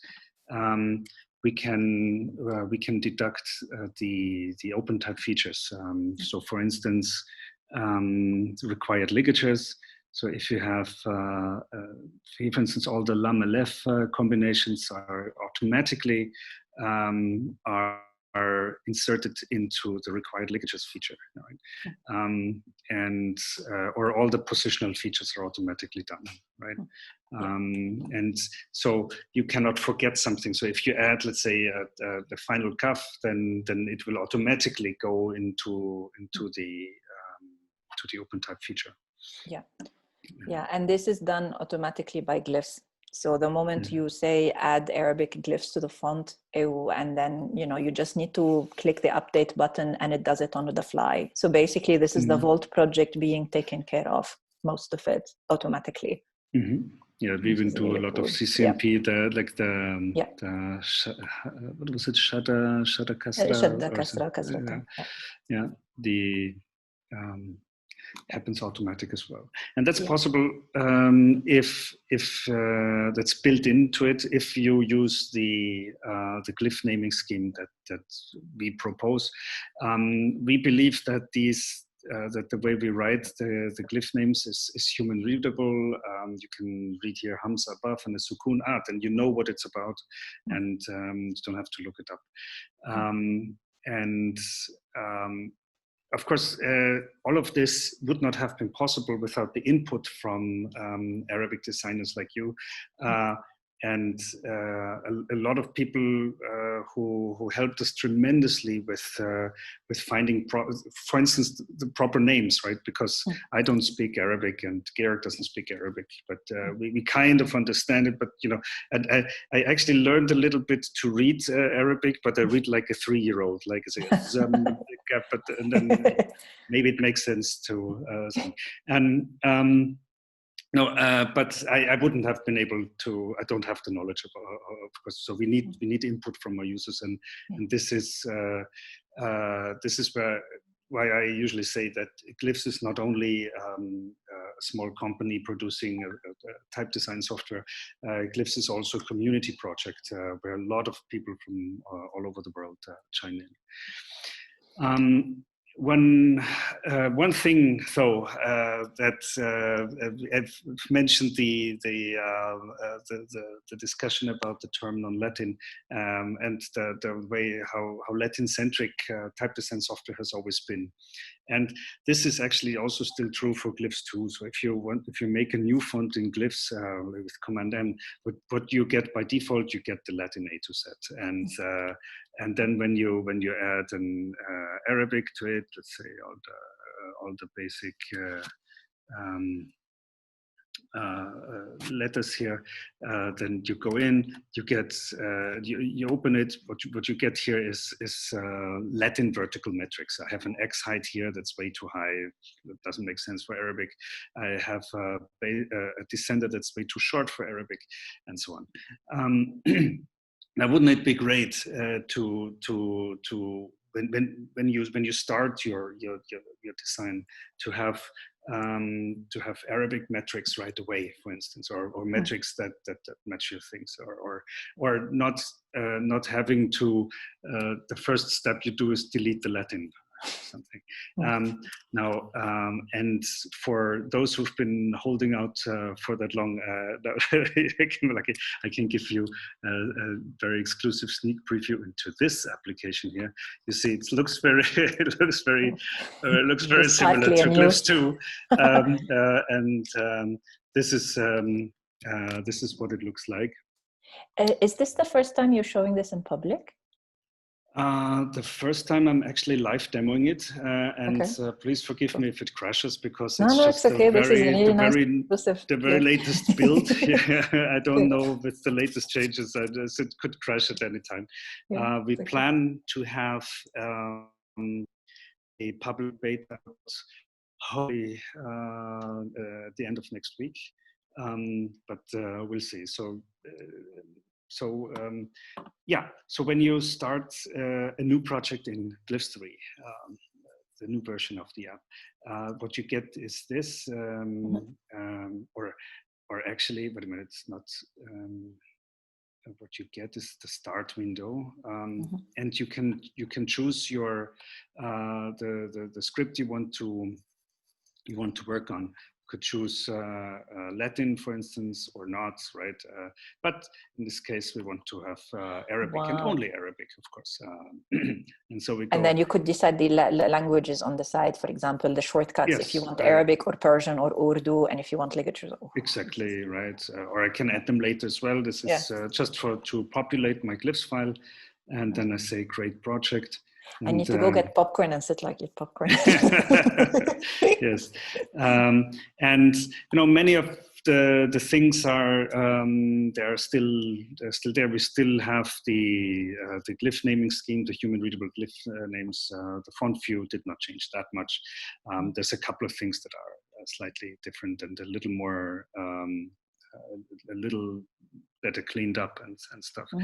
And also. The coolest thing now is in font info. This is our font info. This is where Glyphs changed a lot. If you go into master, you see here we have vertical metrics specific for Arabic. So we have an LF height only for Arabic. We have the height of the joining line only for Arabic, and we can now actually get rid of the default descender. Oh, wait a minute, sorry. I can get rid of the default descender, for instance, because we only want the mean depth. And other than that, I think it's pretty nice. And the cool thing is, I'm in my Arabic glyphs, of course now all empty and stuff.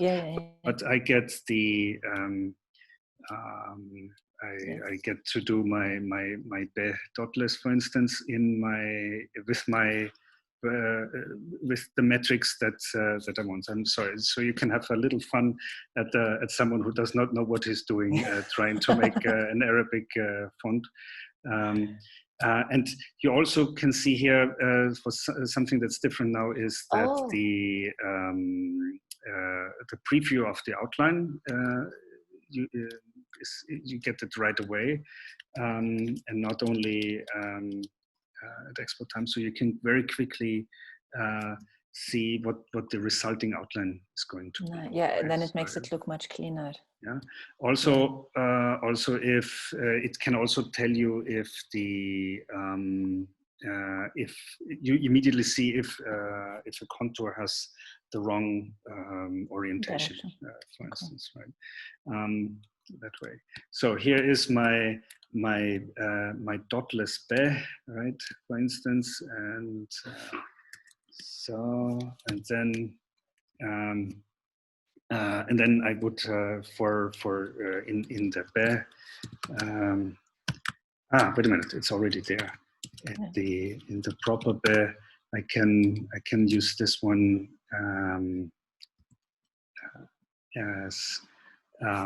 as my basis, and then of course I would have to add an anchor called top here, and then I can add a dot above. No, Arabic. dot below for B.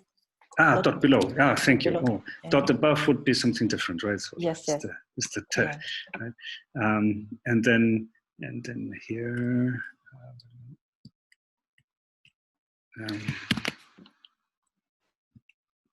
And I'll do so. Okay, I'm sorry. Probably it's totally ridiculous, the design I do. Now, one thing about these things, you also see the anchors now. They are shown in a different way now. I see. It has to be like this, of course. Yes. The connecting anchor now is outlined, and the base anchor for the next mark is full, and so I also have to add bottom anchor. But if you do Command U, don't they come now automatically? They should. I think it's currently. Yeah. And you got the ring. Okay, I got the ring wherever this one has to go. I don't know. And now we can still make component glyph, of course, and then it automatically aligns as well. And you see this also in the tint of the components. If a component is not automatically aligned, it will show in gray. And if it's automatically aligned, it will show in green now. So you can very quickly see if everything's automatically aligned. So for instance, in that scene that we had before, if there's one part that's not aligned, right? So, okay. Now I have to apologize. After all the beautiful Arabic we've seen, we end with the most ugly possible Arabic. Yeah, but you get the idea. The big move in Glyphs 3 will be to go away from Latin centrism as much as possible, and to be able to design as natively Arabic as possible. And so that was a quick sneak peek into Glyphs 3. Yeah, thank you so much. And I actually forgot to. Well, one, it looks amazing. Thank you. Particularly the aligned and not aligned. This is quite good because like it makes life much easier. You can immediately spot what is in place and what you forgot or messed up by mistake. No, this is really good. And I should have mentioned this before and I didn't. But one of the, like, other than the fact that Glyphs reduced my design time by forever, and I can now do many other things in life because I don't have to do everything. Like for the same amount of design, I need to spend less time. So thank you for that. But one of the things that I really respect a lot about the whole Glyphs team is their dedication and openness to all of the world scripts, if you want to call it that way, from the get-go. This is not a software that made its mark and found its market share in the Western world and then eventually decided to expand into non-Latin support. It was from the beginning, on the get-go, with the understanding that, you know, it's going to support all of these different script systems. And even at the time when there were very few designers working with Arabic. I mean, there's not a lot of us, so it's not like you guys are getting rich from the amount of Arabic type designers, you know. But this shows, no, yeah, because some people are driven by market share and income, and some people are driven by a worldview that is supportive of everything. And I think it's very important that we give tribute to that, because, and I had said this in the previous panel, Bahia was talking about abortions, in like 3 abortions that happened in the Arabic development of technology, where things were really falling apart. And I countered with like, yes, those happened, but there were some other occasions where things really picked up, like the establishment, the 3 other non-abortions, the opposite. For me, this is one, the establishment of the Unicode standard, whereby every letter had its unique code so that we could email each other in Arabic. The second was the OpenType font format, which allowed for complexity as we need in Arabic and many other scripts. And then the third one was Glyphs, that really removed the barrier to Arabic type design. So people who want to design Arabic fonts don't have to be geniuses who can work with Volt, you know, because Volt required, you know, a lot. And this one made you just, it gave you the freedom to focus on the design. And that for me is a like major contribution to Arabic font technology and Arabic type design, both. And I think that the one of the reasons why we see so much Arabic type design today by Arabs and non-Arabs is the fact that Glyphs made it so much easier to get into this. So for that, I thank you on behalf of myself, and I hope many other people as well. So, and I always say this, like any occasion for me to say how amazing this contribution has been, I never shy away from saying that, because we really have to give credit where credit is due. So anyway, so thank you. And yeah, I see there's lots of messages in the chat. And yeah, oh my God, there's lots of people having fun, and also a lot of my students and people still awake. Thank you. Let me, if you could stop sharing, and then let's bring the other panelists on video still. We still have quite a lot of people still watching us. Let's bring the so Mamoun and Stephen, if you'd like to come back with us. So thank you all for the contributions today. We definitely went over time, but people can listen in later for the recordings as well. And there was someone who's like 5 a.m. their time still watching. This is, thank you again, this is unbelievable. So I think it's time to open up questions for people. Because we don't have a lot of time, let's see if people would like to, they could do 2 things. They could, so this is now, I'm speaking to the audience. 1, thank you for sticking with us. And I hope you've enjoyed this. 2, you can submit questions to the panelists in 2 ways. You could either type your question in the chat, and so let's now keep the chat for the questions so that we can pick them up. And if otherwise, you could also raise your hand and I can unmute you and you can actually pose your question and speak. Yeah, so that is also possible.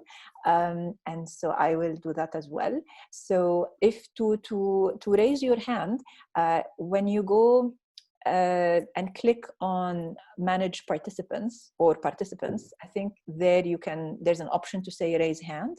So you can play around with that. If you haven't, if you don't know how to do that, just type your question. I know there's Peter Usenik is trying to ask us something, the 2 questions, and he hasn't typed all of it yet, so we're going to wait for him. In the meantime, I think I'll take maybe 3 or 4 questions. I don't know. Let's see how many people would like to ask. But do you guys have questions for one another while we wait, or shall I start with my own question? No? Yeah, Mamoun. Yes, yeah. You can start. Okay, good. So, yeah, let's see. Yeah, we'll start with you, Mamoun, I guess. Over the, you know, like we've seen the bulk of work that you have contributed, and during your long career, whether in the, you know, the study of the, because you haven't mentioned as well, you have a PhD in Square Kufi. as well, on top of everything else that you've showed us. So in your work, whether it is researching Arabic calligraphy or practicing Arabic calligraphy or practicing type design, and you work with also your daughter Aida, who is like amazing in font technology for Arabic in particular, and your ability to, you know, work together to produce high quality fonts for people like Microsoft and what else. What was the biggest challenge for you in all of these things? Did you feel, because you've managed to like conquer so many different fronts, was there one particular instant where you felt like this is something that I struggle with? Was it a technical thing? Was it a design aspect? Like, was it a cultural thing? Like, where did you find your biggest challenge in all of that? I actually found challenges in all these fields. Yeah. I don't know if I faced all of them well, but I always felt that I needed to learn something new whenever a new problem is thrown at me. I felt confident enough to say, yes, I can try to solve, or I can try to do, or I can try to produce. And in most cases, I learned what I learned while producing things that were requested of me. So unfortunately, I didn't have a formal type design education. I just learned by myself. I didn't have Arabic calligraphy formal education. I just had to learn by myself. So I'm used to learning while doing, and I find that learning from others is the greatest joy I have, besides actually creating. So I think the lesson that I learned is to try to encourage others to do what they love, even if they don't know it at the start, because nobody knows everything at the start. Exactly. You only learn as you work, and if you love something, I think you will have a way to find your way around it and become good at it. Yeah, I have a question. So I have two questions coming up, and I think the first one definitely goes to you. Is the Kufi category inherently, and this is from Hand, is the Kufi category inherently more harmonious with Latin than the quote-unquote cursive category? Yes, I do believe in general that is correct, but that is not a limitation on trying to use cursive, more cursive styles, because they do have their places and functions and requirements as well. I think we are at a stage now where we are passing from visual compatibility, which is a simple comparison of shapes, into meaning compatibility, which is the compatibility of what the shapes convey to a person of that culture. In other words, the shapes on their own do not convey the same message if they are used in Latin or if they are used in Arabic. So I think we have now enough experience and heritage in this area to go into the next stage where we look at what kind of function or impact or meaning a certain typeface in Latin gives, and then looking for alternate shapes that would give the same impact, the same effect. And I think that is going to still provide a lot of new contributions that we didn't have a way to do in the past, because the experience is now accumulating enough to pass into the next level of independent designs that can work together in two cultures. Absolutely, 100%. Thank you so much. Like, I absolutely agree. And I think what I really like about your answer is that you also take the long view on the development of Arabic type design. that we are not stuck in one moment in time, and what we design is the only and final solution for whatever we are doing. That what we are doing is a series of experimentations and explorations until we find what we are looking for. And yes, we evolve in time, and the solutions will evolve in time. So absolutely, thank you so much. And yeah, it's just absolutely what you say, and I find that remarkable as well, because you've, like, one of example that you didn't show in the presentation, but Calligraphy Arabic, I mean, obviously is an excellent example of a more cursive style. So it's a naskh, a contemporary naskh design that works really well for documents, is sitting next to a sans serif in Latin, and they work very nicely together. And the flow of the Arabic is exactly what you would want for text that you are reading in Microsoft Office. And I think this is the kind of answer that, you know, that illustrates what you're saying, that, you know, you bring the functionality of the typeface and what it conveys as well. So personality, function, and then put it together with the Latin. So yeah, thank you so much. Yes. We have another question. I think this one will go to, probably first goes to Erich, and this is from Peter. And it says, how is the proper way to design a cascading typeface in Glyphs with proper connections according to authentic Arabic script grammar, for example, Nastaliq? All right. Now I think this would be the cursive attachment, right? Yes, that would be cursive attachment. I've tried. Wait a minute. I hope I can show this. Can you see my screen? Yes. Yes. So I kind of made up a very, again, sorry, like I destroyed the beauty of the moment that we had so much beautiful calligraphy, beautiful type, and now it's really good. But this is just about the technology. What you have to have in an initial shape is an exit anchor.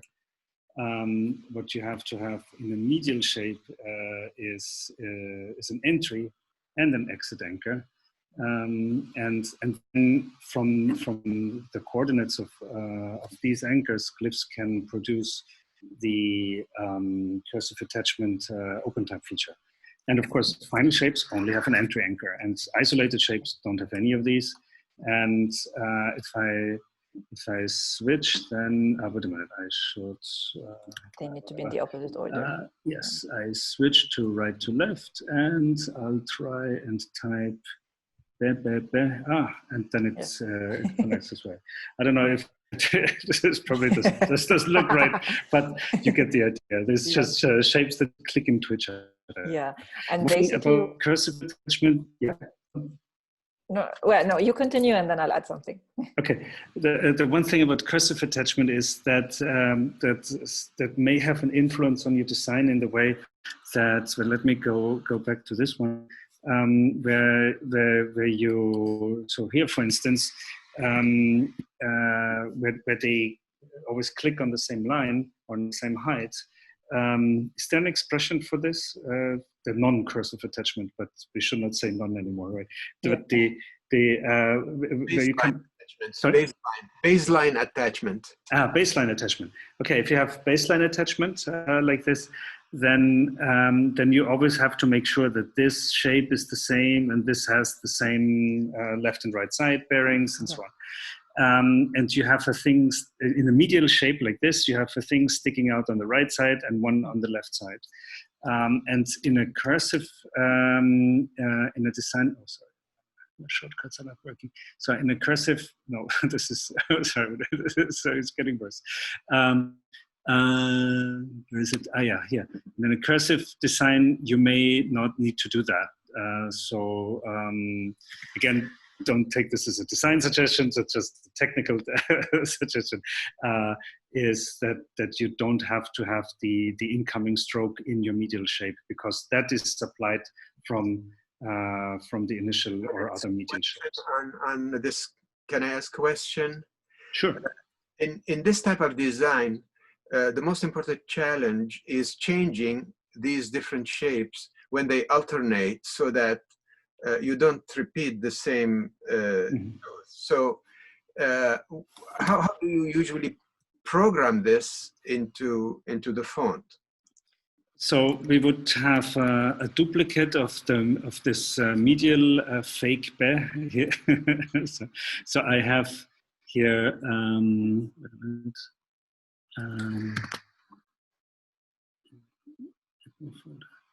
So we have here an alternate, right?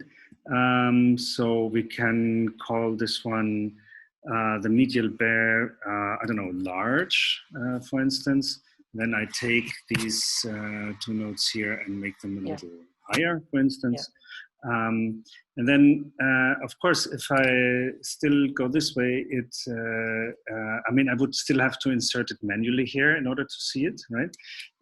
But of course, here I could add a contextual alternate feature that now in a very simple shape. Now I would say there are meaty these. So we have a medial bear and another medial bear following each other, and then let's say the second bear will be replaced by the large medial bear, and that would be about it. I can just say compile, and then if I activate contextual alternates, you see every other bear. Let's see. Every other bear has a different height, right? Okay, so of course, you can manually program the OpenType features as you need to. It's not only automatically done by of course, yes. Yeah. Just this type the of ones that are, substitution, you'd have to give it yourself, because this is a behavior which is not typical. So the designer has to decide what the behavior is. Exactly, yeah. This is by design. And the other one, what Glyphs automates are the obvious things. So if you have isolated fare and a medial fare, of course, it can build the medial feature from it. So that's obvious. And if you have like an one shape and one shape with a dot SS01 at the end of it, then it knows how to build the stylistic set one feature automatically. Okay, Cool. So I'll stop sharing my screen again, I guess. Yes, okay. Cool. Other Okay, questions? so yes, we have, I'm going to read it super fast because it's a long question. So basically, this is from Kevin. He apologizes for the long question. So I'm a book designer at Stanford University Press, where we're actively acquiring many Middle East studies and Jewish studies titles. I therefore work with a great deal of transliterated Arabic and Hebrew, where our editors are pushing for more accurate and extensive diacritics. This has pushed our production department's type library to its limits, as we're simultaneously required to maintain series standards that often use typefaces that haven't been updated with the necessary Unicode diacritics, which is a constant frustration for me while typesetting. Would you recommend that we scrap all type designs that have not been updated with these diacritics and adopt type that has more complete character sets? Or are there efforts I can make as an aspiring type designer to update these typefaces myself to include the diacritics I need under dot characters, real Eins and Hamzas, Macrons, etc. And sorry for the long description, no worries at all. This is actually, it's not an Arabic type design question. This is a Latin support for diacritics required for the transliteration of Arabic and Hebrew and other, other languages. So I don't know if anyone would like to offer an answer, or shall I do it? Or maybe Stephen might want to, or anyway. From the type design perspective, so basically, it's not that difficult. It's more like you just need the character sets. Yeah, and it's also a legal question if you're allowed to. Someone already answered. I mean, there are two ways. You can ask the Foundry if they give you permission to edit the font, because most fonts are not allowed to be edited. This is by the user end user license agreement, so the EULA, and so you would need to ask permission to do that. Or you could commission the font foundry whose typefaces you are using to extend the character set if they have not done it yet. This might be expensive, depends on your budget, and depends how many fonts you are using and how many weights, etc., etc. Or the third option would be to switch to a different typeface. So that would be, those are the three avenues. And there is a question of cost. Which one is more expensive? Is it to redesign, like, when you switch to a new font, you might need to redesign all of your documents because of the text flow. So there is work there that also costs money. type design also, if you want to invest time, that also takes time. So those are open, but the actual time needed for those characters is very small, because it's just basically a dot above a D or below an H, or, you know, so these are quite standard. And like in glyphs, this takes like less than a second. It's also an update on this. We have been researching. There's different romanization standards for Arabic. There's not only one. There's like at least 4 or 5 different ones, I believe, and I believe there's many more, I guess. And so we've been trying to take input for romanization standards. That is an issue for Arabic, but it's also an even bigger issue for things like Sanskrit. Where you get an immense amount of letters with DRSs below and these kinds of things. So it's like really fun. Yeah. But if you want to look into it, and so building the composite glyphs is really very easy. That's true. So you might get a Foundry to do it, and they might be to update their fonts for that.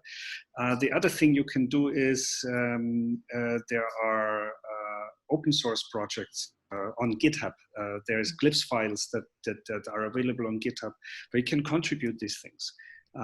So and they open right away in Glyphs, and then all you need to do is add the missing diacritics and then compose the composites that you need. Yeah. So I have a question. Since most of these characters are combining a diaresis or a dot or whatever above or below existing Latin characters, is there a way theoretically that this behavior would become like the marks in Arabic? So that you just type letter D and then you have a key for example, diaresis below, and then it's basically a joining mark rather than. Yes. Theoretically, that already works, or not theoretically, it actually works. But you need the key. Yeah. You need a key or a keyboard, and you can either make your own, as I did. When you saw, I switched between Arabic keyboard and another keyboard up there. It was the keyboard that I made for myself. It's the Austrian extended one. Allows me to type combining marks, right? Yeah. And so there's very few keyboards that support that. That's true.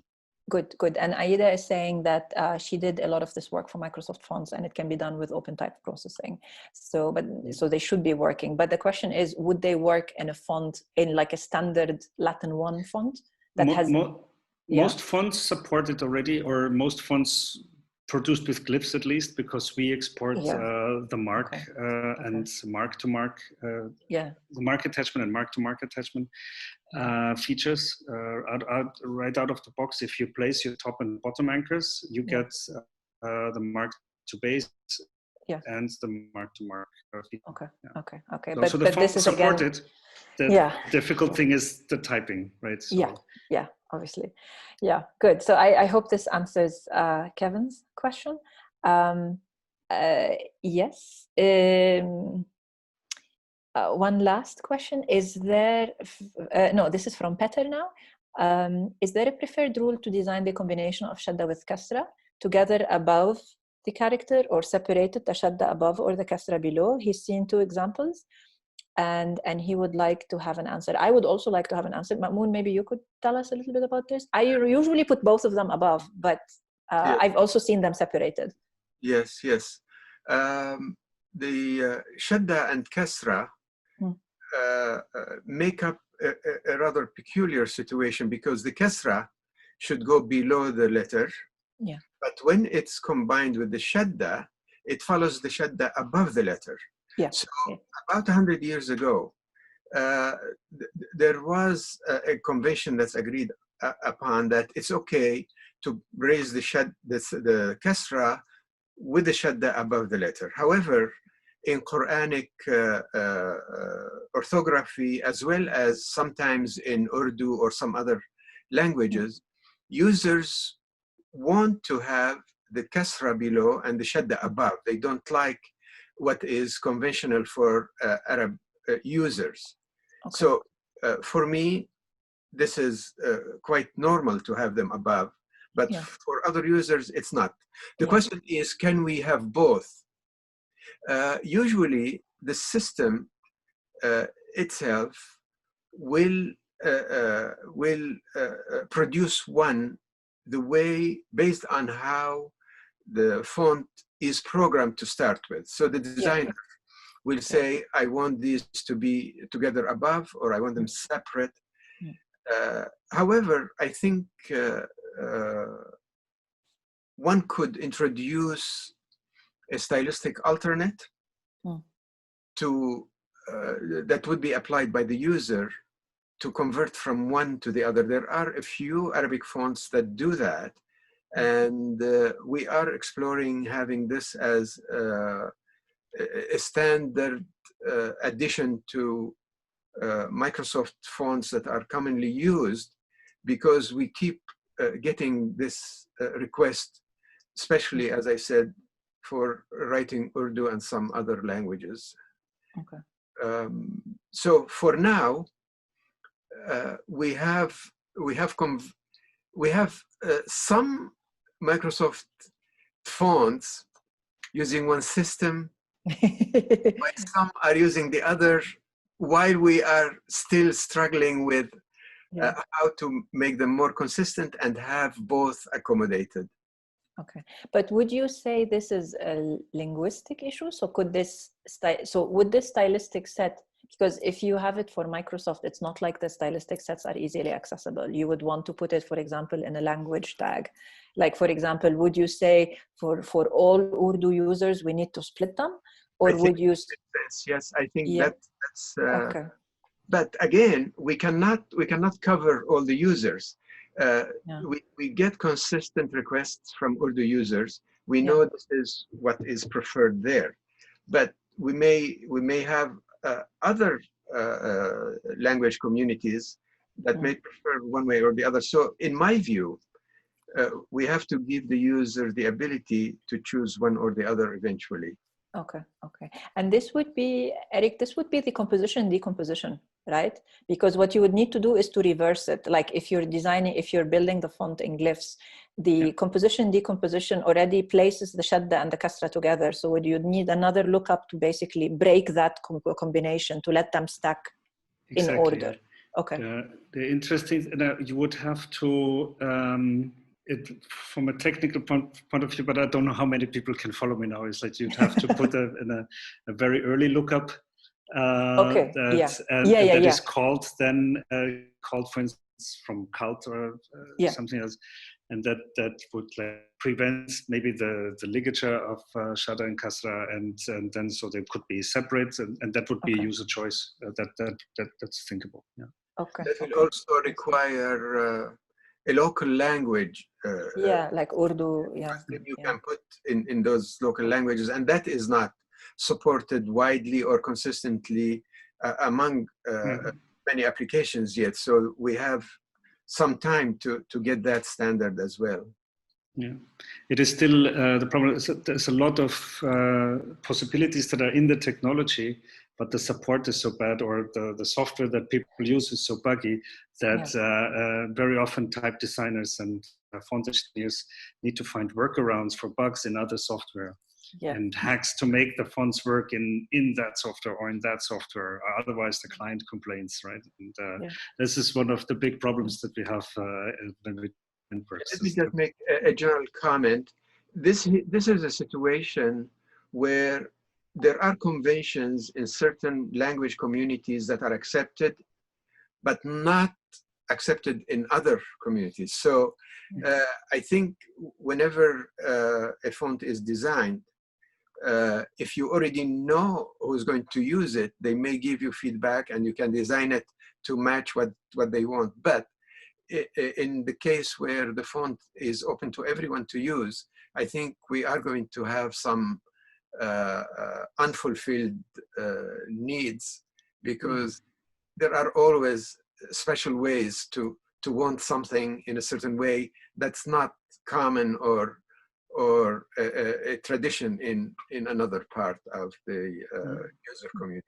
Yeah, especially when it gets to a point where you would have to change a things in order to accommodate specialties for one language, you might better have a separate font for that. So that's, but that's more like a decision that has to be taken more early on. Otherwise, you waste a lot of time. But I'm speaking from the perspective of the designer, of course, right? Yeah, and I have to say, like, one of the things that we miss dramatically is the this world knowledge or globalized knowledge of Arabic in itself. So like I can make a confession here and now. My knowledge is restricted to Arabic language and Arabic use, but when it comes to Persian, Urdu, any of the other languages that use Arabic, my understanding is very limited. And like the kinds of projects that I take, I am always aware that my knowledge doesn't extend to all of them. And there are very, like, I would count them on one hand, the people in the whole world who would actually have enough knowledge about the different uses of the languages using the Arabic script. Mamoun would be obviously one of them. John Hudson would be another, you know, Kamal Mansour would be another. So we have so few people who actually know about the behavior of Arabic across all of these different languages. And I think, like Mamoun said before when we were saying, like, now we can move on to the next phase. I think also as Arabic type design and typography expands, this is Arabic not just for the Arabic language, it's also for the entirety of the languages using the Arabic script. I think we need to grow the knowledge base, whether it is for Arabic or otherwise, and document it, share it. We need Mamoun to write books. We need, you know, we need all of this information to become more widely accessible so that, you know, not all of us have Mamoun's email, you know, so you know, we need, I think we need to now move to a different, more, not different, I would say move on or expand in the scholarly aspect of the knowledge related to Arabic type technology, heritage, design, all of these different aspects. I don't know if anyone else would like to ask a question. Otherwise, and no one has been volunteering so far, but I think it would be nice to just wrap up everything that we've been doing here in these three panels, and especially with today. And I think, yeah, the scholarly aspect of the contribution of everyone on today's panel and the previous panelists cannot be discounted, whether through the enabling of, you know, technology that allows us to design without headaches, or it's the archives themselves who allow us the richness to be able to appreciate the heritage that we have. And we saw, you know, we saw in the example of the Bodoni, no, it wasn't the Bodoni, I forgot which one. Anyways, the one, the typeset Arabic that looked a little bit funny, that it was Bodoni, right? I think it was. You know? Yeah, I think so. Tell us what it is, and they will tell you what is it. Yeah, yeah. You can see how my memory is poor, but it's also 1:30 a.m. my time. So, so when the type designer is separated from the visual material that enriches their understanding of the script, the design suffers. There is no other way to put this. This is the reality. When we don't know what the letter forms are supposed to look like, whether you want to follow calligraphic references or not, that's not the issue, but the basic structure, aesthetics, the system is there. And if we are separated from it, then there is something which is a little bit still off, no matter what we do. So whether, again, the technology or the, you know, the presence of the archives making things accessible for us, whether it is the type design contributions and the research, all of these things are really enriching the whole industry and the study of Arabic type design and typography. We've seen also in the previous panels, you know, again, other type designers working, other graphic designers working with the Arabic script, other people who are studying the history of the letter forms. All of these things enrich our knowledge. And when I was starting in type design, long time ago, when the fonts looked as bad as what I showed in the slides, this is there was very few things that I could look at and read, and there was just the calligraphy books. But then when we come to typography and type design in Arabic, there was practically nothing. In the 90s, like really nothing, nothing I could see, particularly in the Middle East as well. And today we live in a very different world. And I think for that, we need to be grateful. And this is because of people like you here and the other panelists that we've had. And yeah, as long as we have you know, centers like the Center for Book Arts who can bring us together, and the audience who is still sticking with us, some of them quite also late into the night. I think we can, yeah, make a difference and continue together, and let's see where else we can go with all this. So yeah, I don't know. Were the other lectures recorded, the previous seminars? Yes, they're recorded, and they are available on Facebook, so people can go and see them, and they will be posted, I think, on the website of the Center for Book Arts. I think this one is going to be a clearer recording because we see the slides and you see the camera. So yeah, I think we've cracked it though with this session, so it's quite nice. I've also loved all of the chats coming in, and everyone commenting where they're coming from and all of that. That has also been quite a nice communal way to you know, engage with the speakers, and I hope you guys have been following them as well. So yeah, thank you so much. I don't know if Karina would like to come join us also. No. Yes, hi. Yeah, I'm just like here watching you guys. Yeah. Thank you so much, everyone. I mean, Mamoun, Stephen, Eric, Nadine. It's been such an unbelievable journey. And I think, I mean, just being able to be present for all three of these sessions, I personally have learned so much. And I know that our audience has really learned so much. And just from, as you were saying, the comments that I've been watching and the questions that are happening, I mean, it just shows that this is a topic that people want to talk about. So I'm just so grateful for all of you. The talks will be posted on our website soon, but as Nadine said, they're on Facebook now, and we hope that many more people watch them for years to come. So thank you all, and thank you all who stayed with us for this amazing 3 hours. We went to the time. I think. Yeah, but everyone is at home in their PJs, I'm sure. So. I mean, I would be if I could. Yeah, me too. All right. Well, thank you all. Have a good night. Okay. Good night. Bye-bye.